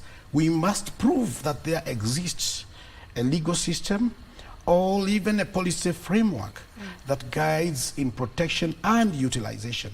And for us as a country, we are rich in terms of the legal system and even policies that really assist in management of this, all the way from the Constitution, where when we talk that everyone is entitled to clean and healthy environment, which is Article 42, Article 64, that states about sustainable utilization. And again, these biosphere reserves are also examples of sustainable utilization, because you are able to put various utility for the biosphere reserve where the core is protected and provide the services, environmental services, that as a human we need. And they are quite numerous, if I may state them. All right. There are challenges in every areas of life. So maybe what are some of the challenges that are faced by these reserves today? Dr. Wekesa. Thank you very much. Yeah, today I must say that one of the biggest challenges that we have now relates to climate change.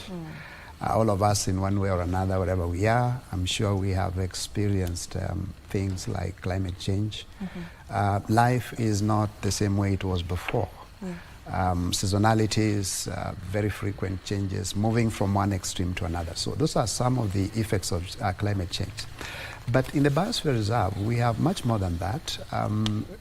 Remember, we have a park and then we have people. Obviously, issues of human-wildlife conflicts do arise more often than not. But because of the kind of capacity that we do and try to educate the communities on the values of conserving these resources, then they become more friendly. And therefore, you will not see them getting a spear and killing an elephant or a lion and so on. They would rather report such matters to the people. Of course, issues of resources, again, is a big challenge because the communities want, like today, they want money now in their pockets. And we know the benefits of conservation don't come like now, they take time to be realized. So you must invest fast, and it takes quite a bit of time before you are able to harness. Another challenge, of course, is resource sharing mechanism. Of course, there is always the tendency that people want to find out how much are the parks making and how much of that can we get as our share of the communities, because we are assisting in the conservation of this wildlife from those places. So you find that again, that opens up a lot of challenges and so on and so forth. Of course, now from a scientific point of view, we have invasive species as well, which also come in, and they are also they affect some of the crops that perhaps the farmers are having on their land as well, and so on and so forth. So those are just a few of the challenges that I would want to put for now. There are many. All right, and still on you, Dr. Wekesa, when this land has been identified, when these areas get to be identified and get to be designated as biosphere reserves, how do you go about protecting people's land rights? Probably as the government. I don't know if Dr. Njogu would love to take that, or you can take that and then he can add on to it. Thank you very much. I think, again, there is always a misunderstanding about this. First, we have already said we have a protected area, so no change. The next one would be a buffer zone, which would say would be a forest land, or communities allow that area, you have plantations. And the reason why you want to have plantations there is that you want to meet the timber, the wood resources that perhaps they have been going to the forest to get it. Then you make them available at the buffer, and some of the other requirements, needs also that they would want to go there, they are also met at that place. But when it comes to the designation of a biosphere reserve, and I said we involve the people, okay? They are at the center of it. In fact, people are at the nomination, they are the implementation, they are even at the periodic review, which is a kind of a monitoring mechanism. Now, when you are designating that, the area remains under the country's jurisdiction, so it is not belonging to UNESCO. the area that, the land that belongs to farmers and other people who live there, it still remains there. The only thing that happens, of course, you must delineate the boundaries. The only thing that happens is that there is value addition. In fact, a biosphere reserve, I would equate it to a mark of quality. Just like we have Kenya Bureau of Standards, they say you must have 1, 2, 3 things for you to sell this product. So the same concept applies to a biosphere reserve. That is actually a mark of quality. Now, when you're doing your livelihood activities, like for example, if you, because we'll encourage people, say for example, to do beekeeping within the transition or even the buffer, as opposed to going to get honey from the forest in a protected area. Because you know the dangers related to that. You are likely to cause fire and so on and so forth. And in fact, you may not be allowed by Kenya Wildlife Service to go into the park to do that. So we'll encourage activities like bee farming, beekeeping within the buffer and the transition. And so what happens is that if you produce your bee, your honey, say for example, within those areas, and you brand it and you package it, you can sell it globally, because they know that in terms of conservation, I think what is happening there is in tandem with the global standards. That is really what happens. Otherwise, land is not taken from anybody. You just agree, the communities agree to be part of it, and once they agree, you draw them up and they become part of the biosphere reserve. But the land still remains with them. Okay. Anything to add? Yes, if I may add on that, it is a highly consultative process. And for a biosphere reserve to be designated, you must prove the engagement of the communities and the structure, or the management structure, where the management structure includes the institutions that are managing the core area, the buffer, and the transition. The transition is basically where people are, where schools are, where institutions are, and the land ownership is as per whoever owns it. And of course, within the framework, the policy framework, say for instance under Water Act, you have the Water Resource Users Association. If it is the forestry, you have the Community Forest Association. These are the groupings that have been identified through policy or law and have some mandate to participate in management of these resources. So ensuring the water is properly used and so forth, the rivers and the forest in terms of utility, including farming like the honey, which is branded as Biosphere, say Amboseli Biosphere Reserve honey. That can easily be marketed to countries that want biologically produced products. Including ecotourism.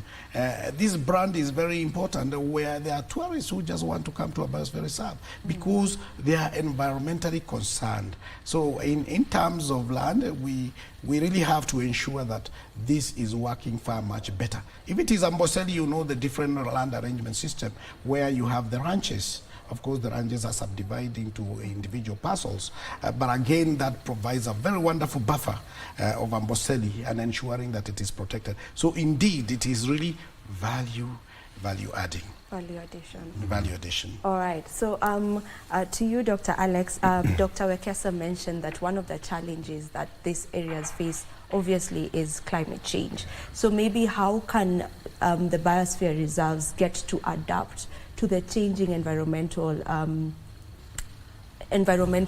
ways, just the way the environment keeps changing over time? How can they adapt?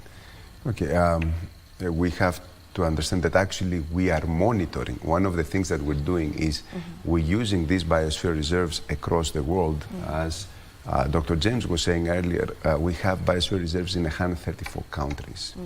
So we're taking that benefit of having pristine areas of very high, rich biodiversity to monitor actually the effects of climate change on our planet. So we are using them to better understand the whole system. That's the first thing. So for the biodiversity, by doing some environmental monitoring and looking at certain parameters, we try to understand the changes and how they happened and what do they cause in the ecosystem. But at the same time, as we were saying, the people are extremely important in the concept of biosphere reserve. It's not just a protected area, because if it was just a protected area, it would be called a park. So that's when we come in to change things afterwards and to try to work with the communities so that they can better adapt to enhance their resilience to climate change. And it was what I was telling you before, that we try to help them with scientific tools, right? So what truly the climate change affects, how do they truly change their lives? And one of the things is agriculture, right? Then it's the type of species you have. Because of the elevation in temperature, all of a sudden certain species start coming in that before would not be there, or certain species no longer exist in this area. So we're trying to provide them with help and information on how to go ahead about their business, their regular lives, understanding now how this climate change is affecting them. So if it comes to farming, when is now the better time to put your seedlings, right? If it comes to the different species, as Dr. Boniface was saying earlier, you have invasive species that are coming up all of a sudden that can be using more of your water or can be causing other harmful male effects, how to identify and remove them and use them for other purposes. So this is how we're trying to help them with adapting to the climate change. All right. You mentioned we have 6 biosphere reserves in the country. Are there plans to maybe identify more or designate more areas to be biosphere reserves? Thank you very much. We have very many sites in the country that qualify to be designated. And indeed, we have a tentative list. There are areas including mountains, lakes. For instance, we do not have lakes in the list. We would wish to have, say, for instance, the lakes that are protected, Lake Nakuru, for instance, which is also a World Heritage Site. We would want to have maybe Lake Baringo, Bogoria, Baringo.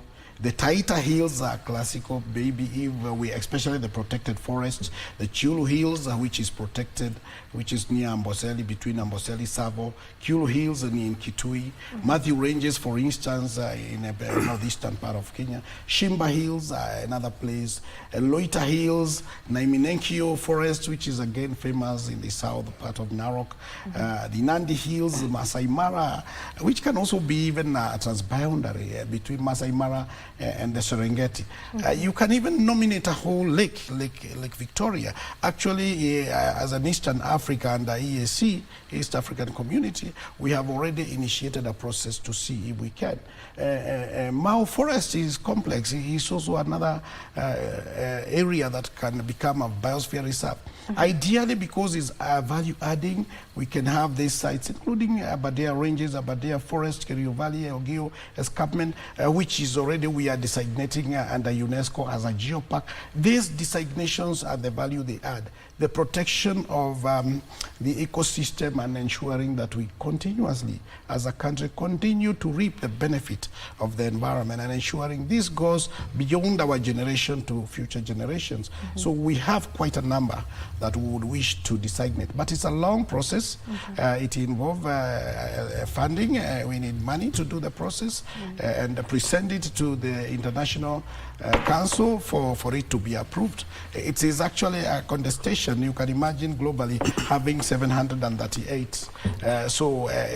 We really compete to have them in the list. You may present your dossier and it might not go through for whatever reason. So we must meet the criteria to make sure. Allow me also to add that in terms of climate change, one of the reasons why we extended Mount Kenya to include the Lewa Conservancy as a biosphere reserve is because of that resilience. Climate change and the elephants and various animals are moving from the mountain to the lowland. And it has been established. The good thing also, Mount Kenya is also a World Heritage Site. And it has been established that elephants move from the mountain to the lowland and they keep moving. There is even the first ever bridge across the road where animals pass, and we have night cameras, the night vision camera that can even detect wildlife to see that they are moving. That allows climate resilience. When there is no enough forage or food for the animal. Let me use the word food, but we call it forage. If there isn't enough in mountain, the elephants are able to go down there and up depending on the season. Yes, and that is very useful for climate change. All right. Okay, as we almost come to a conclusion of this conversation, maybe Dr. Wekesa, are there enough, or do we have programs, educational programs in schools or for the local community to just get to know more about these reserves, and maybe what are we doing to create awareness on them? Thank you very much again for that question. I, as the chair of the MAB National Committee, part of what we do is to do capacity building. So that's our work. So we train stakeholders on emerging issues, and of course just trying to create awareness for that. We have also put in place MAB Youth. Okay, we realize that we need these very vibrant, energetic young people.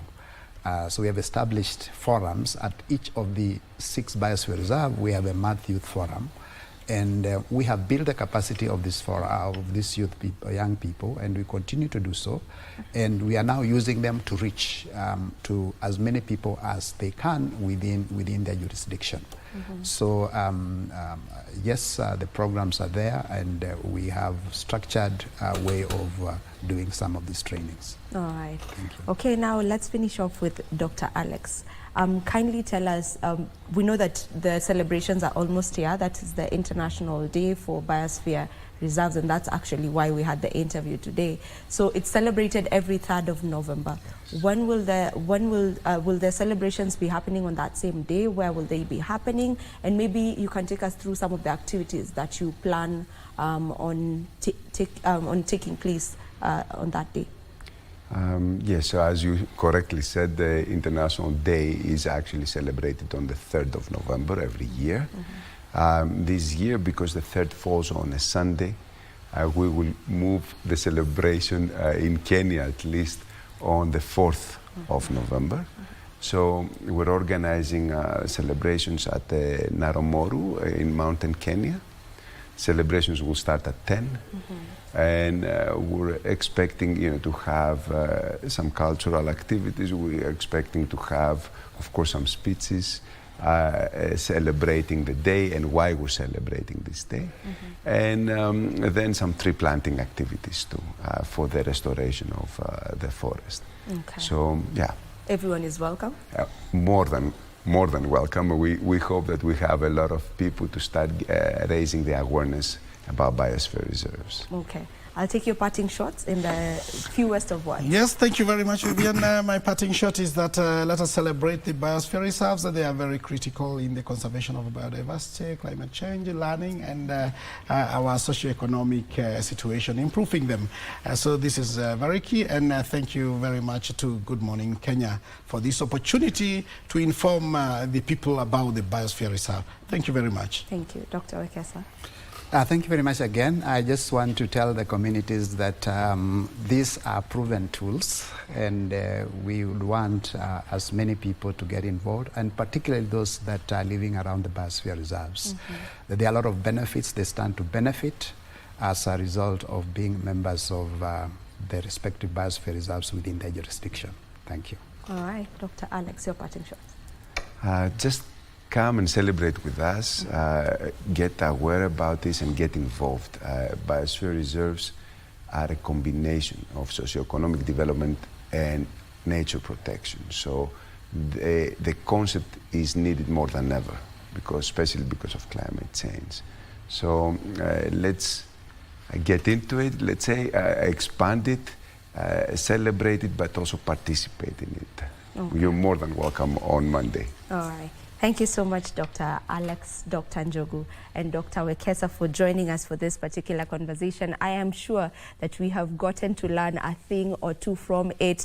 Our topic of conversation was on biosphere reserves as we get to commemorate, or to get to the day of commemorating the International Day for Biosphere Reserves. My name is Vivian Degwa. Thank you so much for staying with us. Until tomorrow, God willing, do enjoy the rest of the film.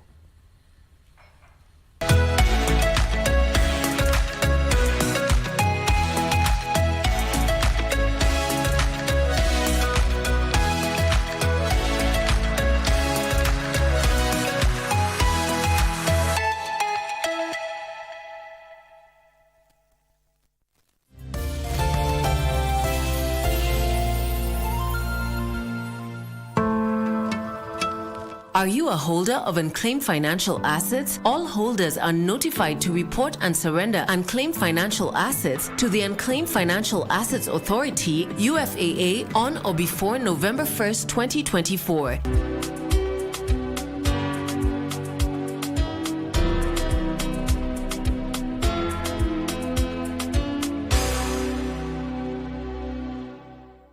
UFAA. Receive, safeguard, reunite. Sile. Don't just speak because mdomo imenyamaza na unataka ioge. Ni nani utaiona amekufa sababu ya kuwa na pesa mingi? You are going on a transfer. Hey, Farah, let me tell you something. I will teach your sons in this school before I ever go for any transfer. Guy Kinanzi, you are going to be a mambuzu. As for you, Farah, I will find a way of dealing with you. Julia. Yani, getting married is the only good news that you know. Nebosire, it is good being happy for others. And when will others be happy for you? So, Malimo, do you agree that money is the root of all evil? Money is the foundation of all the finer things you need in life. Hiyo ingine yote ni propaganda.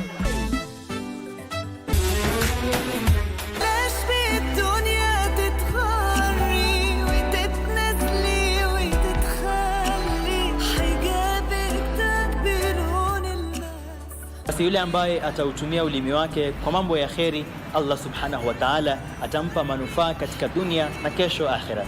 Mwenye kusoma Ayatul Kursi kila baada ya swala ambapo kwamba ni ya faradhi, hakuna kinachomzuia yeye kuingia janna isipokuwa kifo.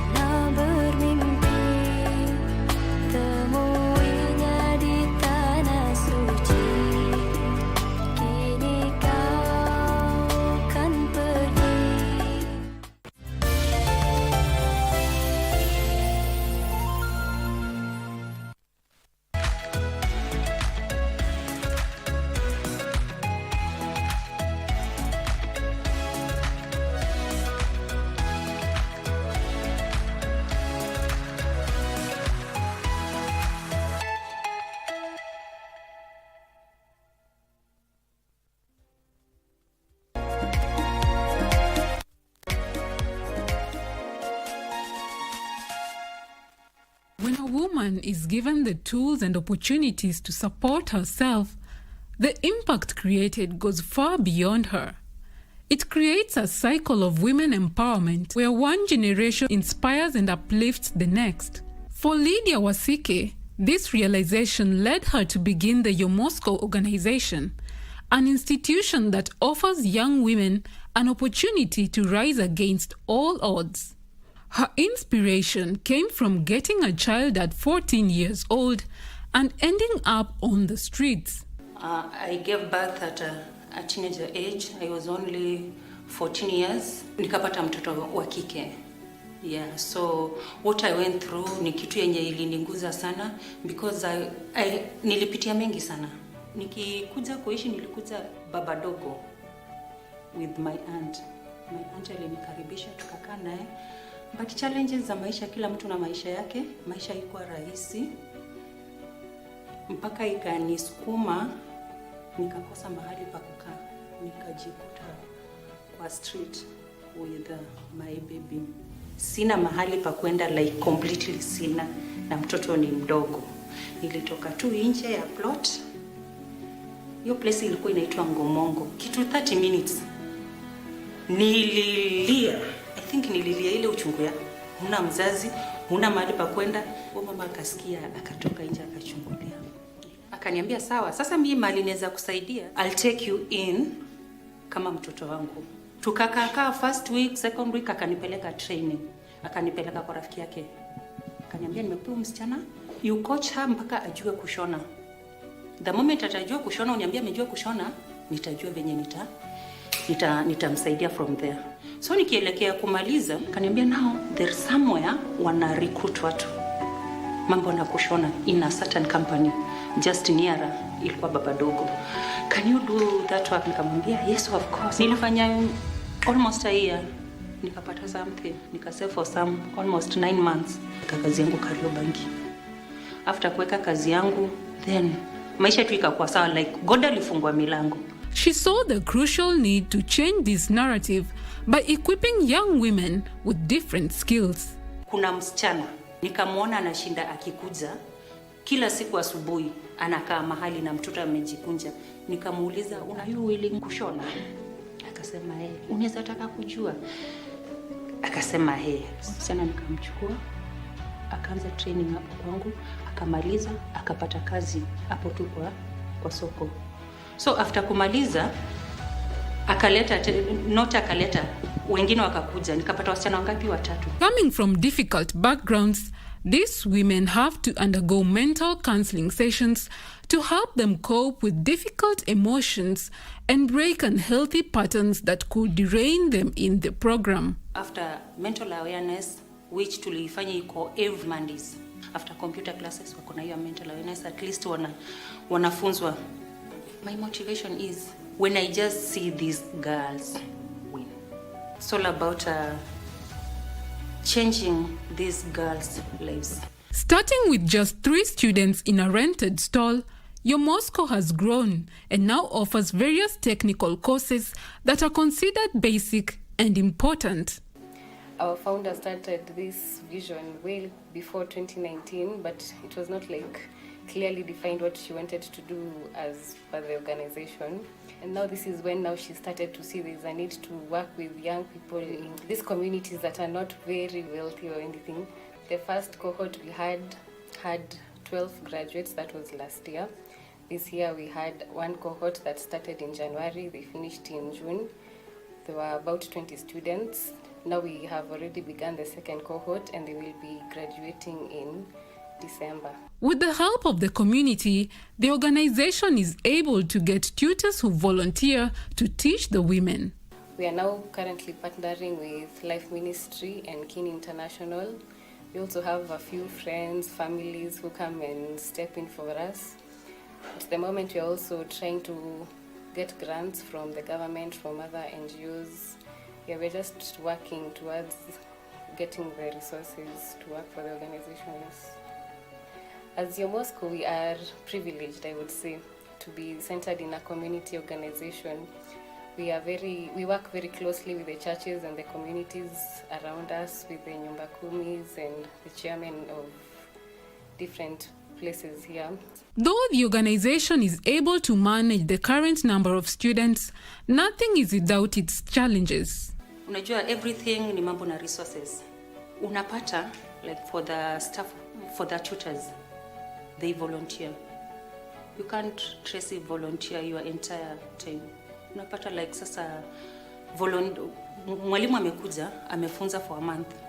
Then anaona, sitaendelea hivi, anaenda. Another one, maybe mwingine anakuja. Hiyo change of tutors pia inaleta ni challenges zenye tunapitia sana. As per now, we have very many ladies who would like to benefit from the organization. But currently we are not able to accommodate many people because we have a small space. Also, the programs that we have currently running require a lot of resources. We have hair and beauty, we have fashion and design, and the resources are not so many. It is not easy to divide the resources equally among all programs, so we are only able to have the 20 students. That's the maximum we can have per cohort. Seeing successful stories of women who have turned their lives around and made a good life for themselves, Lydia gets the motivation to push through the difficult days, knowing that each girl empowered is a step to progress in every aspect of society. Na enjoy tu kuwafunza. Wakishajua kushona hivyo nikiona mtu amejisimamia, that is my joy. The computer classes are mandatory for all students to help them grow with the constant evolution of digital technology. I was looking for a job, which it was hard because people who are trained people, they want people who are skilled. And me, I'm just from school, so I didn't have skills. One of the members at Moscow, Madam Elizabeth, talked to my mom and they encouraged me to come here. It has built my confidence and I'm getting to learn a lot of skills. I like to teach one or two people the skills that I've learned to also help them to gain something from that. And also, I'm aiming to start my own business. For Anne, A young mother of 2, being here has given her a shift in mindset. By interacting with her peers and tutors, she understands that her voice matters and she has the power to break barriers that have held back generations. Huyu wa kwanza nilipata nikiwa shule. Sasa nilipata nikiwa shule. After kujifungua, everybody in my family wakanitoroka tu. Tangu nikuja hapa Moscow, yani nimeona life kama ime-change. Siko venye nilikuwa before. Sasa naona at least nimejua kushona. Lakini nilikuwa najua sana ilikuwa hair and beauty. Sasa niliona hiyo nimejua sana, acha niingie kushona. Juu hii kushona at least unaweza pata job. Hiyo ndio watu wengi wanaprefer. Most of these women have shown significant growth owing to the dedication of the tutors and fellow students who encourage them to strive to be better each day. The growth has been quite a lot. You know, when they come here, some of them are fresh from high school. They've not learned anything apart from our organization, what we offer. Some of them also may have dropped out in primary school or something. So when they come here, we start from the very basic lesson in all their programs. If it is tailoring, we start from the basics of learning about the machine, parts of the machine, how to step on the machine. Gradually, the hair classes we also learn. You can see clearly from when somebody entered and how they are faring on. Mental health yangu haiko kama venye ilikuwa juu. Last time nilikuwa tu nasema hawa nitawapeleka wapi? Life ni ngumu. Kuna kitu naweza fanya. Lakini sasa niko na watu wenye wananitia hope na wananisaidia kwa mental health yangu. Nilipata kujua hii story about your Moscow through a friend. He's alumni. Yeye pia alisomea hapa.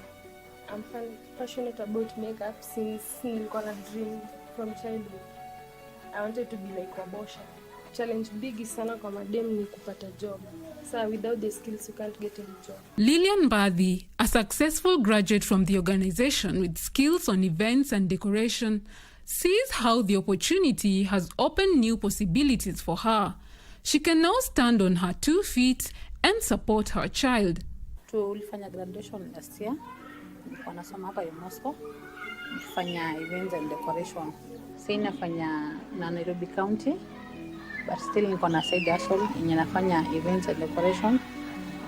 Niko na hizo our clients wananiadvertise kwa our clients wenzao. Mtu kama amekuja nimemfanyia kazi nzuri ananirefer huko.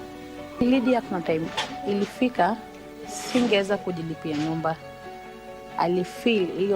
Aliona hiyo pain nilikuwa nayo kama kuwa single mother. Kuna mtoto wako disabled. Hauna kazi, hauna mbele, hauna nyuma. Mtoto anahitaji therapy, anahitaji vitu mingi sana. So alinichukua kama mtoto wake, akanikombolea nyumba, akaanza kuniprovidea. Ndio akakuja akanileta Moscow nikasoma. Vile alinipata nikiwa, si vile niko by then. Maisha ilikuwa imechapa sawa kabisa. Sasa ninajitegemea, niko job, nafanya events, nashukuru Mungu. Kitoka home kuja Moscow, kuja na ile akili ya nimeenda kusoma na nitamake in life. Hata sisi kama like kwa mfano mimi kama CEO kujituma nisingekuwa mahali penye niko. With inspiration and encouragement from their mentors and teachers here, they dedicate their time to sharpen their skills, knowing that they shall rise against all odds to show the world their strength, intelligence, and transform generations to come. Mimi kwa mfano ningekuwa niko idle. Leo hii pengine nilishaingia kwa kutumia madawa za kulevya. Ningekuwa niko hali mbaya. But since niliingia Moscow, niko hapa nimesoma. Leo hii na earn. Niko sawa. Guys like me to not give up and to work hard and improve in whatever they are doing. I would urge people that are going through these difficult situations that they should come out and be strong in whatever they are doing. grasp something, grasp a skill. It will help you, it will motivate you, it will also give you value in your life. My wish is neza taka sana ni touch so many lives. Like isini limit ni ikwetu ni hapa Saika. I want to go kwenda kabisa everywhere. I want to touch lives. I want to change lives.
Air pollution might not be a major concern to most of us, but it is among the leading causes of death in Kenya, and especially right here in Nairobi.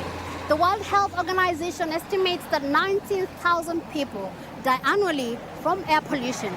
Today we shift our focus on transport air pollution, its effects on the environment, and most importantly, its effects to you and me, and generally the human life.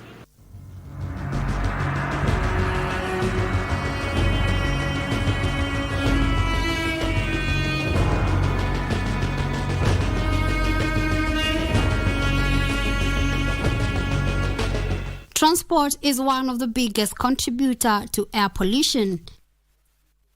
Health in many ways, both positively and negatively. Some of its benefits include access to education, employment, goods, services, and leisure, as well as incorporating physical activity into daily living. The transport sector, however, has its setbacks when it comes to the human health and climate change. For instance, air pollution, noise pollution, obesity, greenhouse gas emissions, and injuries. In this case, transport air pollution is one of the leading risk factors for death, but its impacts go even further. And according to Dr. Mwaniki, a climate change expert, air pollution is one of the main contributors to global disease burden. Air pollution has many impacts. The main concern is its impact on health.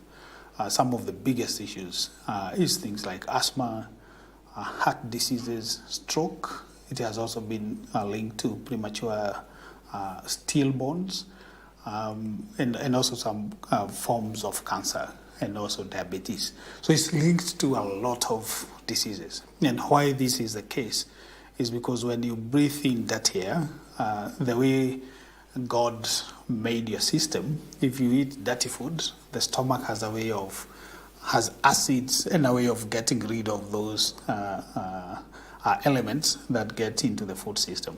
Same thing with water, but when you breathe in dirty air, the system did not evolve or was not created to live in polluted areas. So when you breathe in that air, it goes straight to your lungs, and then from the lungs, it penetrates to the bloodstream.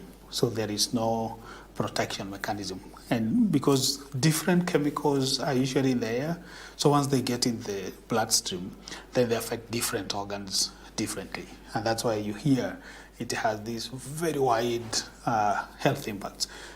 In the short term, when you breathe that air, you might feel wheezing, coughing. Those are the immediate impacts when you're in a smoky house. But when you're in a room like this or walking around the city, you might not experience those short-lived impacts. But once you breathe those chemicals that get into the bloodstream, then later on they'll have some impact to your health. To some extent, Transport pollution leads to effects on mental health, including risk-taking and aggressive behaviors, depression, and the post-traumatic psychological effects of accidents, which shortens life expectancy. In prenatal, air pollution leads to reduced growth. At birth, it leads to decreased lung growth, reduced lung function, lower respiratory infections, and developmental effects.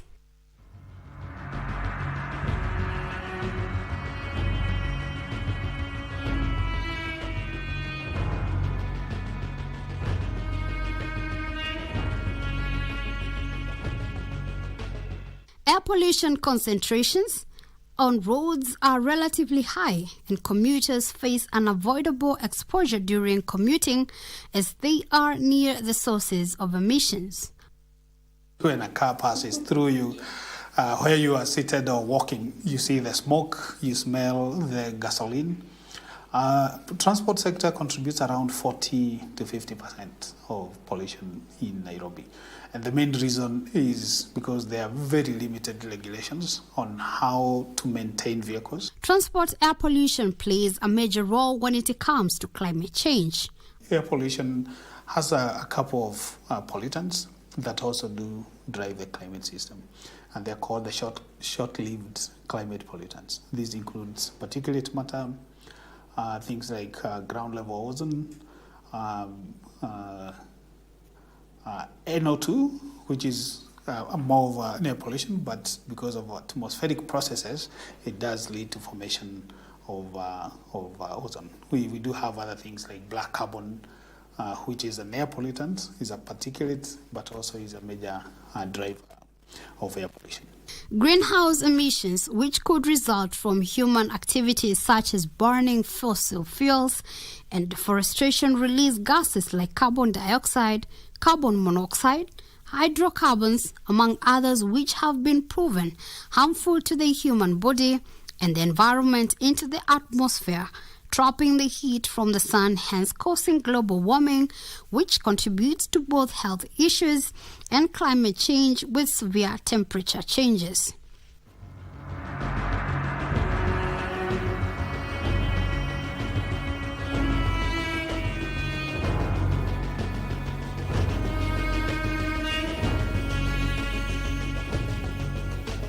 There are several strategies we can, however, apply to curb transport air pollution. For instance, promoting public transportation, which includes the use of buses, trains, and subways, which in turn reduces the number of individual car trips and lowers emissions.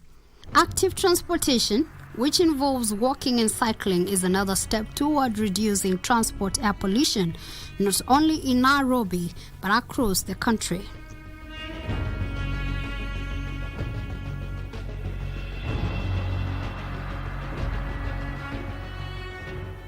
The Kenyan government has put in effort towards transitioning to electric vehicles, which is a move that will help reduce emissions and also help curb the risk of transport air pollution.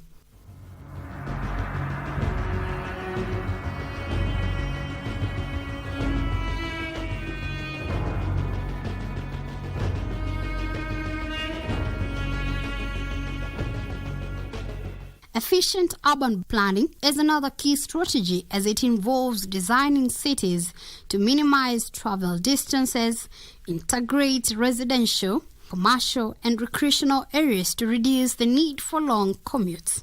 Building climate change resilient infrastructure or investing in infrastructure that adapts to changing climate conditions would also be a possible solution to address the transport changes in Kenya. Remember, let's unite to clear the air, safeguarding our health and the generations to come.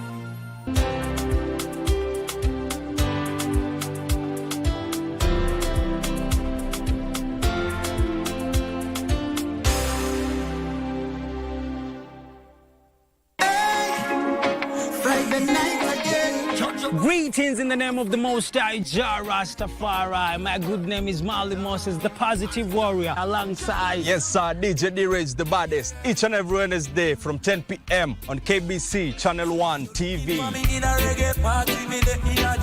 Tunakuletea the biggest reggae party in 254 in a yard extra niceness of reggae music, extra dose of entertainment. When the thing is nice, we have to do it twice. Say bye-bye to FOMO, the fear of missing out, by downloading the KBC Online app that gives you access to everything you love. Get the latest news, sports, music, entertainment news, live TV, live radio, and so much more at the palm of your hands. To get the app, simply search KBC Mobile Digital app in your Google Play or App Store and download the app. Catch what you want, anytime, anywhere. Stay connected. Stay ahead with KBC Mobile Digital app.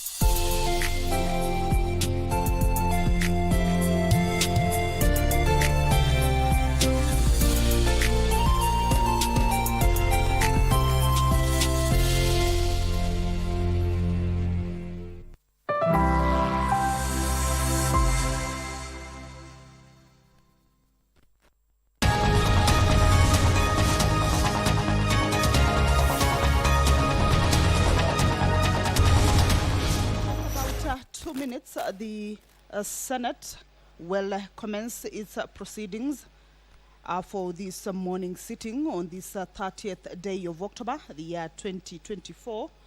A warm welcome to you for these live proceedings of the Senate, proceedings that are taking place from the Parliament buildings in Nairobi. And this is a live broadcast that is brought to you by the Parliamentary Broadcasting Unit in partnership with the Kenya Broadcasting Corporation. My name is Kamchi Menza. Good morning. Now, on the Wednesday morning sitting, members of the Senate,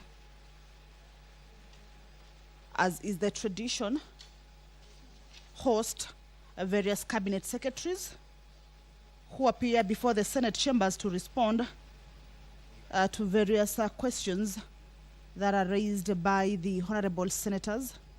And these questions are usually concerns that have already been forwarded to the Cabinet Secretary for consideration before appearing before the House to respond to those concerns. And you understand that there are usually also the supplementary questions that are normally in line with the questions that have been posed or were earlier on forwarded to these Cabinet Secretaries. This morning, the Cabinet Secretary for Education, Julius Ogamba Migos, who is already within the Parliament buildings, is set to appear before the Senate chambers to respond to various concerns, and this is pursuant to the provisions of House Standing Order number 51C, where the Cabinet Secretaries appear to respond to questions that have been raised by senators, and the questions that appear in the order paper for today's morning sitting. There are 8 senators who have forwarded their questions and expecting responses from the Cabinet Secretary for Education. The Senator for Kakamega County, Senator Dr. Boni Halwale, is set to ask the Cabinet Secretary for Education question regarding money that the ministry has set aside for learner capitation grants in the academic years 2023-2024, and whether the Cabinet Secretary could state the proportion that has so far been disbursed for each of the years. Also, in line to that particular question, the Senator will be seeking to hear from the Cabinet Secretary any measures that the government has put in place to ensure timely disbursement of the capitation. The Honorable Senator Boni Halwale will also be asking the Cabinet Secretary for Education to confirm the promotion of 36,505 teachers following the recent countrywide interviews And if so, provide a breakdown of their distribution per county. The Honorable Senator for Kisumu County, Professor Tom Mojenda, also has questions for the Cabinet Secretary for Education. That is the Speaker of the Senate, Honorable Amason Jeffa Kingi, making his way into the chambers. He will be presiding over this morning sitting. Allow me to hand you over to this live broadcast brought to you by PBU in partnership with KBC. Good morning. Tuombe. Ewe Mwenyezi Mungu, tukusihi tutazame kwa neema nyingi na baraka sisi watumishi wako ambao umeridhika kutuita kwa nyadhifa za uongozi katika jamhuri hii yetu. Tukuomba tuwajalie, tuyatende na kufikia mambo yote tutakayofikishwa mbele yetu kwa njia ya haki na uaminifu ili kustawisha amani, ufanisi na heri ya nchi yetu na wale ambao haja zao umezikabidhi mikononi mwetu. Amen.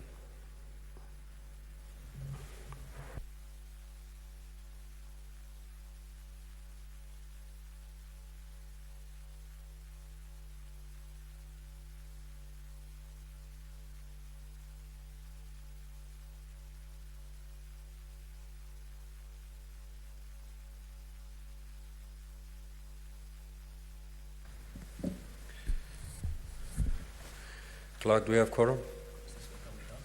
Sergeant at Times, kindly ring the quorum bell for 10 minutes.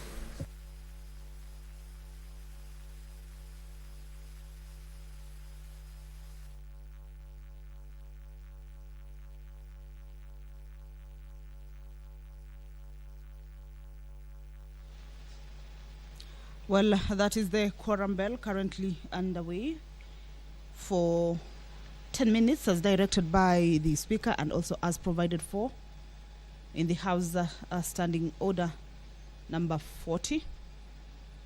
Standing Order number 39 indicates that there shall be at least 15 members in the chambers at the commencement of House business. Standing Order number 40 indicates that if once the prayer has been said and the chair taken, and if the quorum is not present, then that will necessitate that particular quorum bell. Of course, this is to give room for the honorable senators who may be within the precincts of parliament but yet to make their way into the chambers to be able to do that.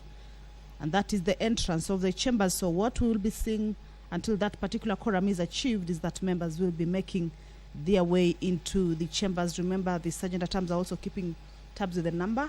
Once that quorum is achieved, then the Speaker will call the House to order for the commencement of the House business. But back to the business that is said to be transacted this morning is that on Wednesday, as is the tradition, Cabinet Secretaries appear before the Senate chambers to respond to questions that were earlier on forwarded to them. And these matters are related to county, national, regional, or even international. That is nominated Senator Honorable Catherine Muma was just made her way into the chambers.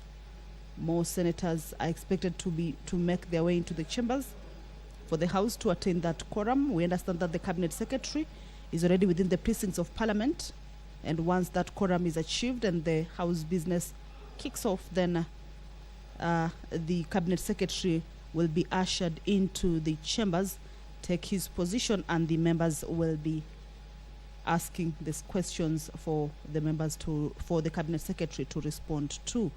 The nominated Senator Beatrice Ogola has questions for the Cabinet Secretary for Education. These questions are with regards to the criteria that was used in the selection of interns to be engaged by basic education instructions in Kenya, and could the Cabinet Secretary clarify whether individuals who undertook teaching practice during their studies in college are eligible. Remember, once that quorum is achieved, then we will immediately hand over this proceeding to the House business. The Honorable Senator for Tharaka Nithi, Senator Mwenda Gataya Mofaya, also has questions for the Cabinet Secretary for Education. And these questions are with regards to the existing shortage of educational staff. The senator will be seeking to understand from the Cabinet Secretary what the ministry is doing to address that particular issue, specifically curriculum support and quality assurance officers in Tharaka Nithi County. Also, whether there are any plans by the ministry to deploy additional vehicles to Tharaka Nithi County to address the prevailing insufficiency and to enhance delivery of educational services across the country. The Honorable Senator for Kiambu County has also forwarded questions to the Cabinet Secretary for Education. These questions are with regards to the provision or the statistics on the total amount of funding that was allocated for bursaries at both the county and national levels over the past 3 years, and clarify on how the funds have been disbursed per county. Also, whether the government has maintained records of all bursary beneficiaries, and whether the Cabinet Secretary could explain the mechanisms for tracking this particular information.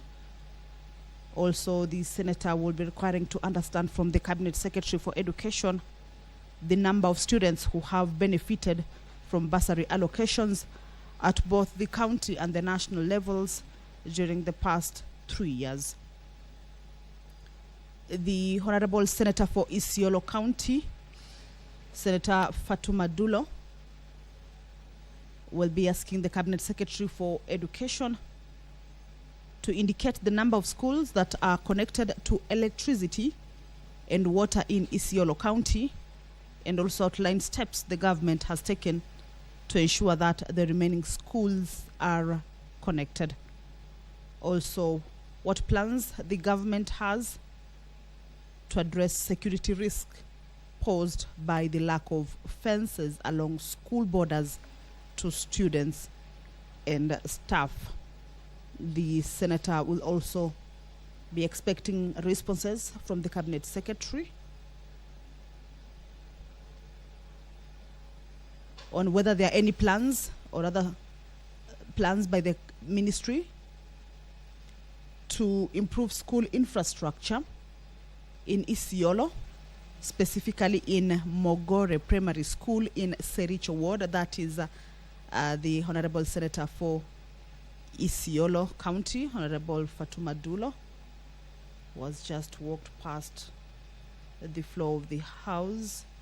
The Senator for Embu, Senator Mundigi, Senator for Nairobi, Senator Edwin Sifuna. If you're just joining us, is that the House is yet to attain its requisite quorum.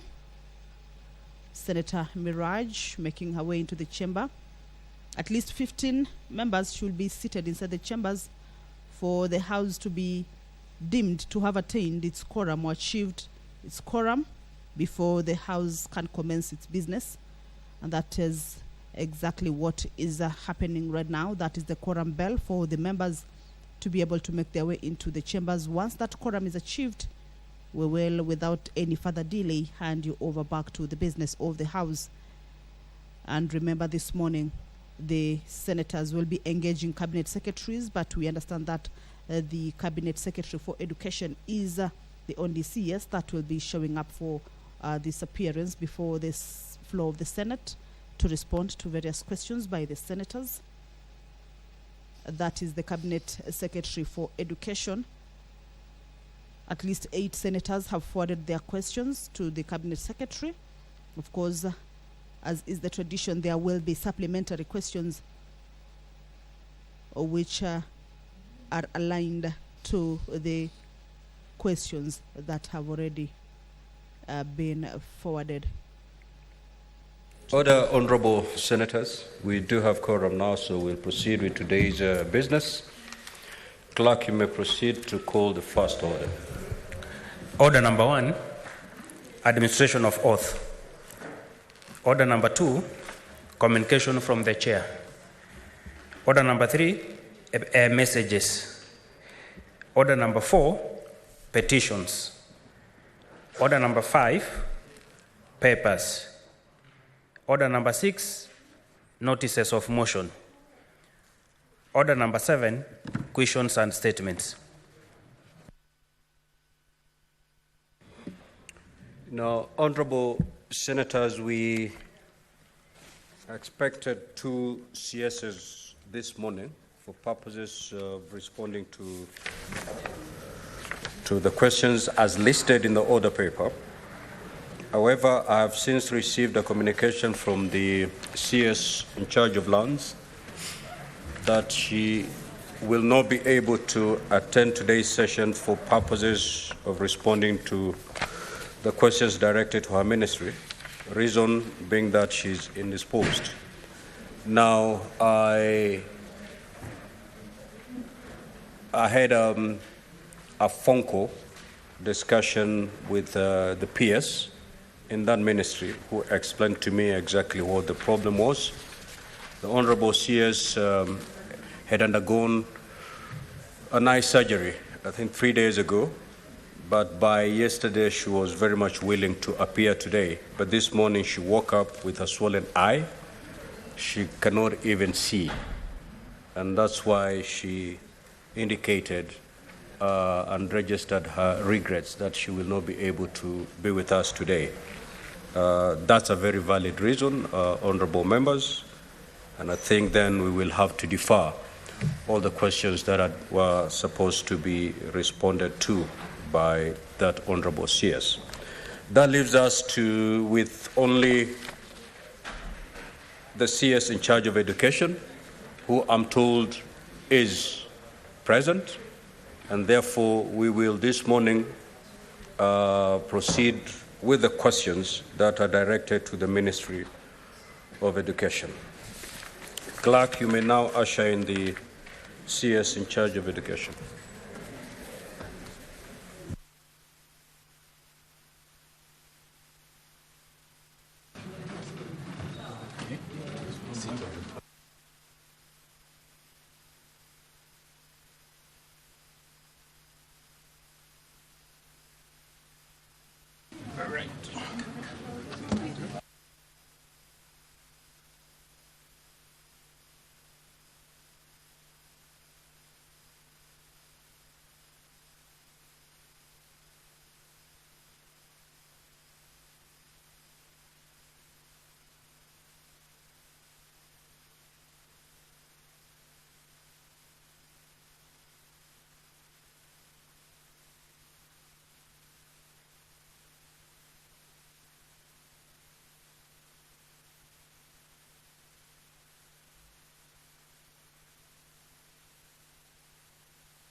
No.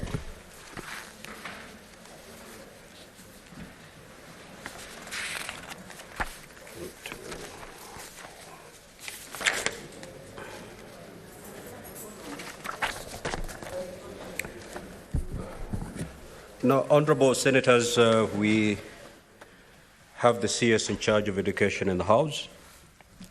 Honorable CS and your team, welcome to the Senate plenary. We will begin with question number 35 by the Honorable Senator for Kakamega, Senator Boni. You may proceed to ask your question.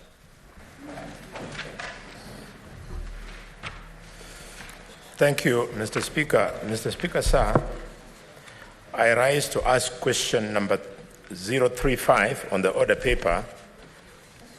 A, how much money did the Ministry of Education set aside for learner capitation grants in the academic years 2023 and 2024? And could the Minister state the proportion that has so far been dispersed for each of those years? And B, what measures has the government put in place to ensure timely disbursement of the capitation? Honorable CS, you may now proceed to respond. Thank you, Mr. Speaker, and thank you for the invitation, and thank you, honorable senators. Mr. Speaker, the answer to that, in order to answer that question, I'll give a background. The approved capitation rate to be provided by government, Mr. Speaker, for primary education is 1,420 shillings per learner per year. And for junior secondary school, it's 15,042 per learner per year. And for secondary schools, it's 22,244 shillings per learner per year. Mr. Speaker, the disbursements to schools are aligned to the financial year, with the academic years falling in between two financial years. Thus, for example, the academic year 2023 fell within the academic year, the financial year 2022-2023 and 2023-2024 financial years. The capitation grants for the various levels of education for 2023 and 2024 are stipulated in table number 1, and for primary schools, Mr. Speaker, for 2023, for the financial year 2022-2023, the budgeted allocation was 11,811,734 shillings 102. For the academic year, for that academic year, because it falls into academic financial years, the first academic year, the allocated amount was 8,346,470,273.10. The actual amount disbursed for that academic year was 10,922,126,767. For that same year, because of the falling between two financial years, 2023-2024, the budgeted allocation was 9,476,460. For the academic year, it was 8,063,900,179. The amount disbursed was about 8.8 billion. You'll see the figures in those tables. For 2024, the first financial year 2024-2025, the budgetary allocation was 9,120,509,159, and for the academic year, the allocation was 1.6 billion, and the amount disbursed was about 1.5 billion. The actual timely disbursements are as indicated on the second table that is on paragraph 3, and it shows that the amounts are disbursed per term. On the 25th January 2023, the total enrollment was 8,123,952, and the amount disbursed was 2,798,701,464. 15th of May 2023, which was term 2, the enrollment was 3,753,610. The amount disbursed was 4,276,174,553.10. On the 21st of August 2023, which was term 3, the enrollment was 5,540,673. The total amount disbursed was 1.5 billion, 1,532,829,077.40. And in January 2024, term 1, the enrollment was 6,047,112. The total amount disbursed was 4,212,343,224. And in June 2024, 24th of June 2024, which was term 2, the enrollment was 4,995,791. The total disbursement was 2,023,900,006.20. And lastly, on 28th of August 2024, term 3 of this term 2024, the enrollment was 5,398,191, and the disbursement was 1,532,829,077.40. For term 2, under table 2, you'll see the disbursements for Free Day Junior School. For the academic year 2023, the budgetary allocation was 13,385,331,614. For the academic year, the allocation was 15,233,682,022.90, and the actual amount disbursed was 13,385,252,144. 2024, on the financial year 2023-2024, 31 billion was budgeted for, but for the academic year, the allocation was 35,351,558,928.85, and the amount disbursed was 30,469,542,115. And for 2024, for the financial year 2024-2025, the budgeted allocation was 30,660,000,000, and for the academic year, it is 6,109,654,634, and the amount disbursed was 6,109,654,633. The actual termly disbursements are indicated on the next table on paragraph 4, and it goes as follows. 11th of March 2023, which was term 1 for 2023, the total enrollment was 1,008,871. The total amount disbursed was 9,581,468,671.20. On the 15th of June 2023, term 2 of 2023, the enrollment was 1,018,809, and the total disbursement was 3.7 billion.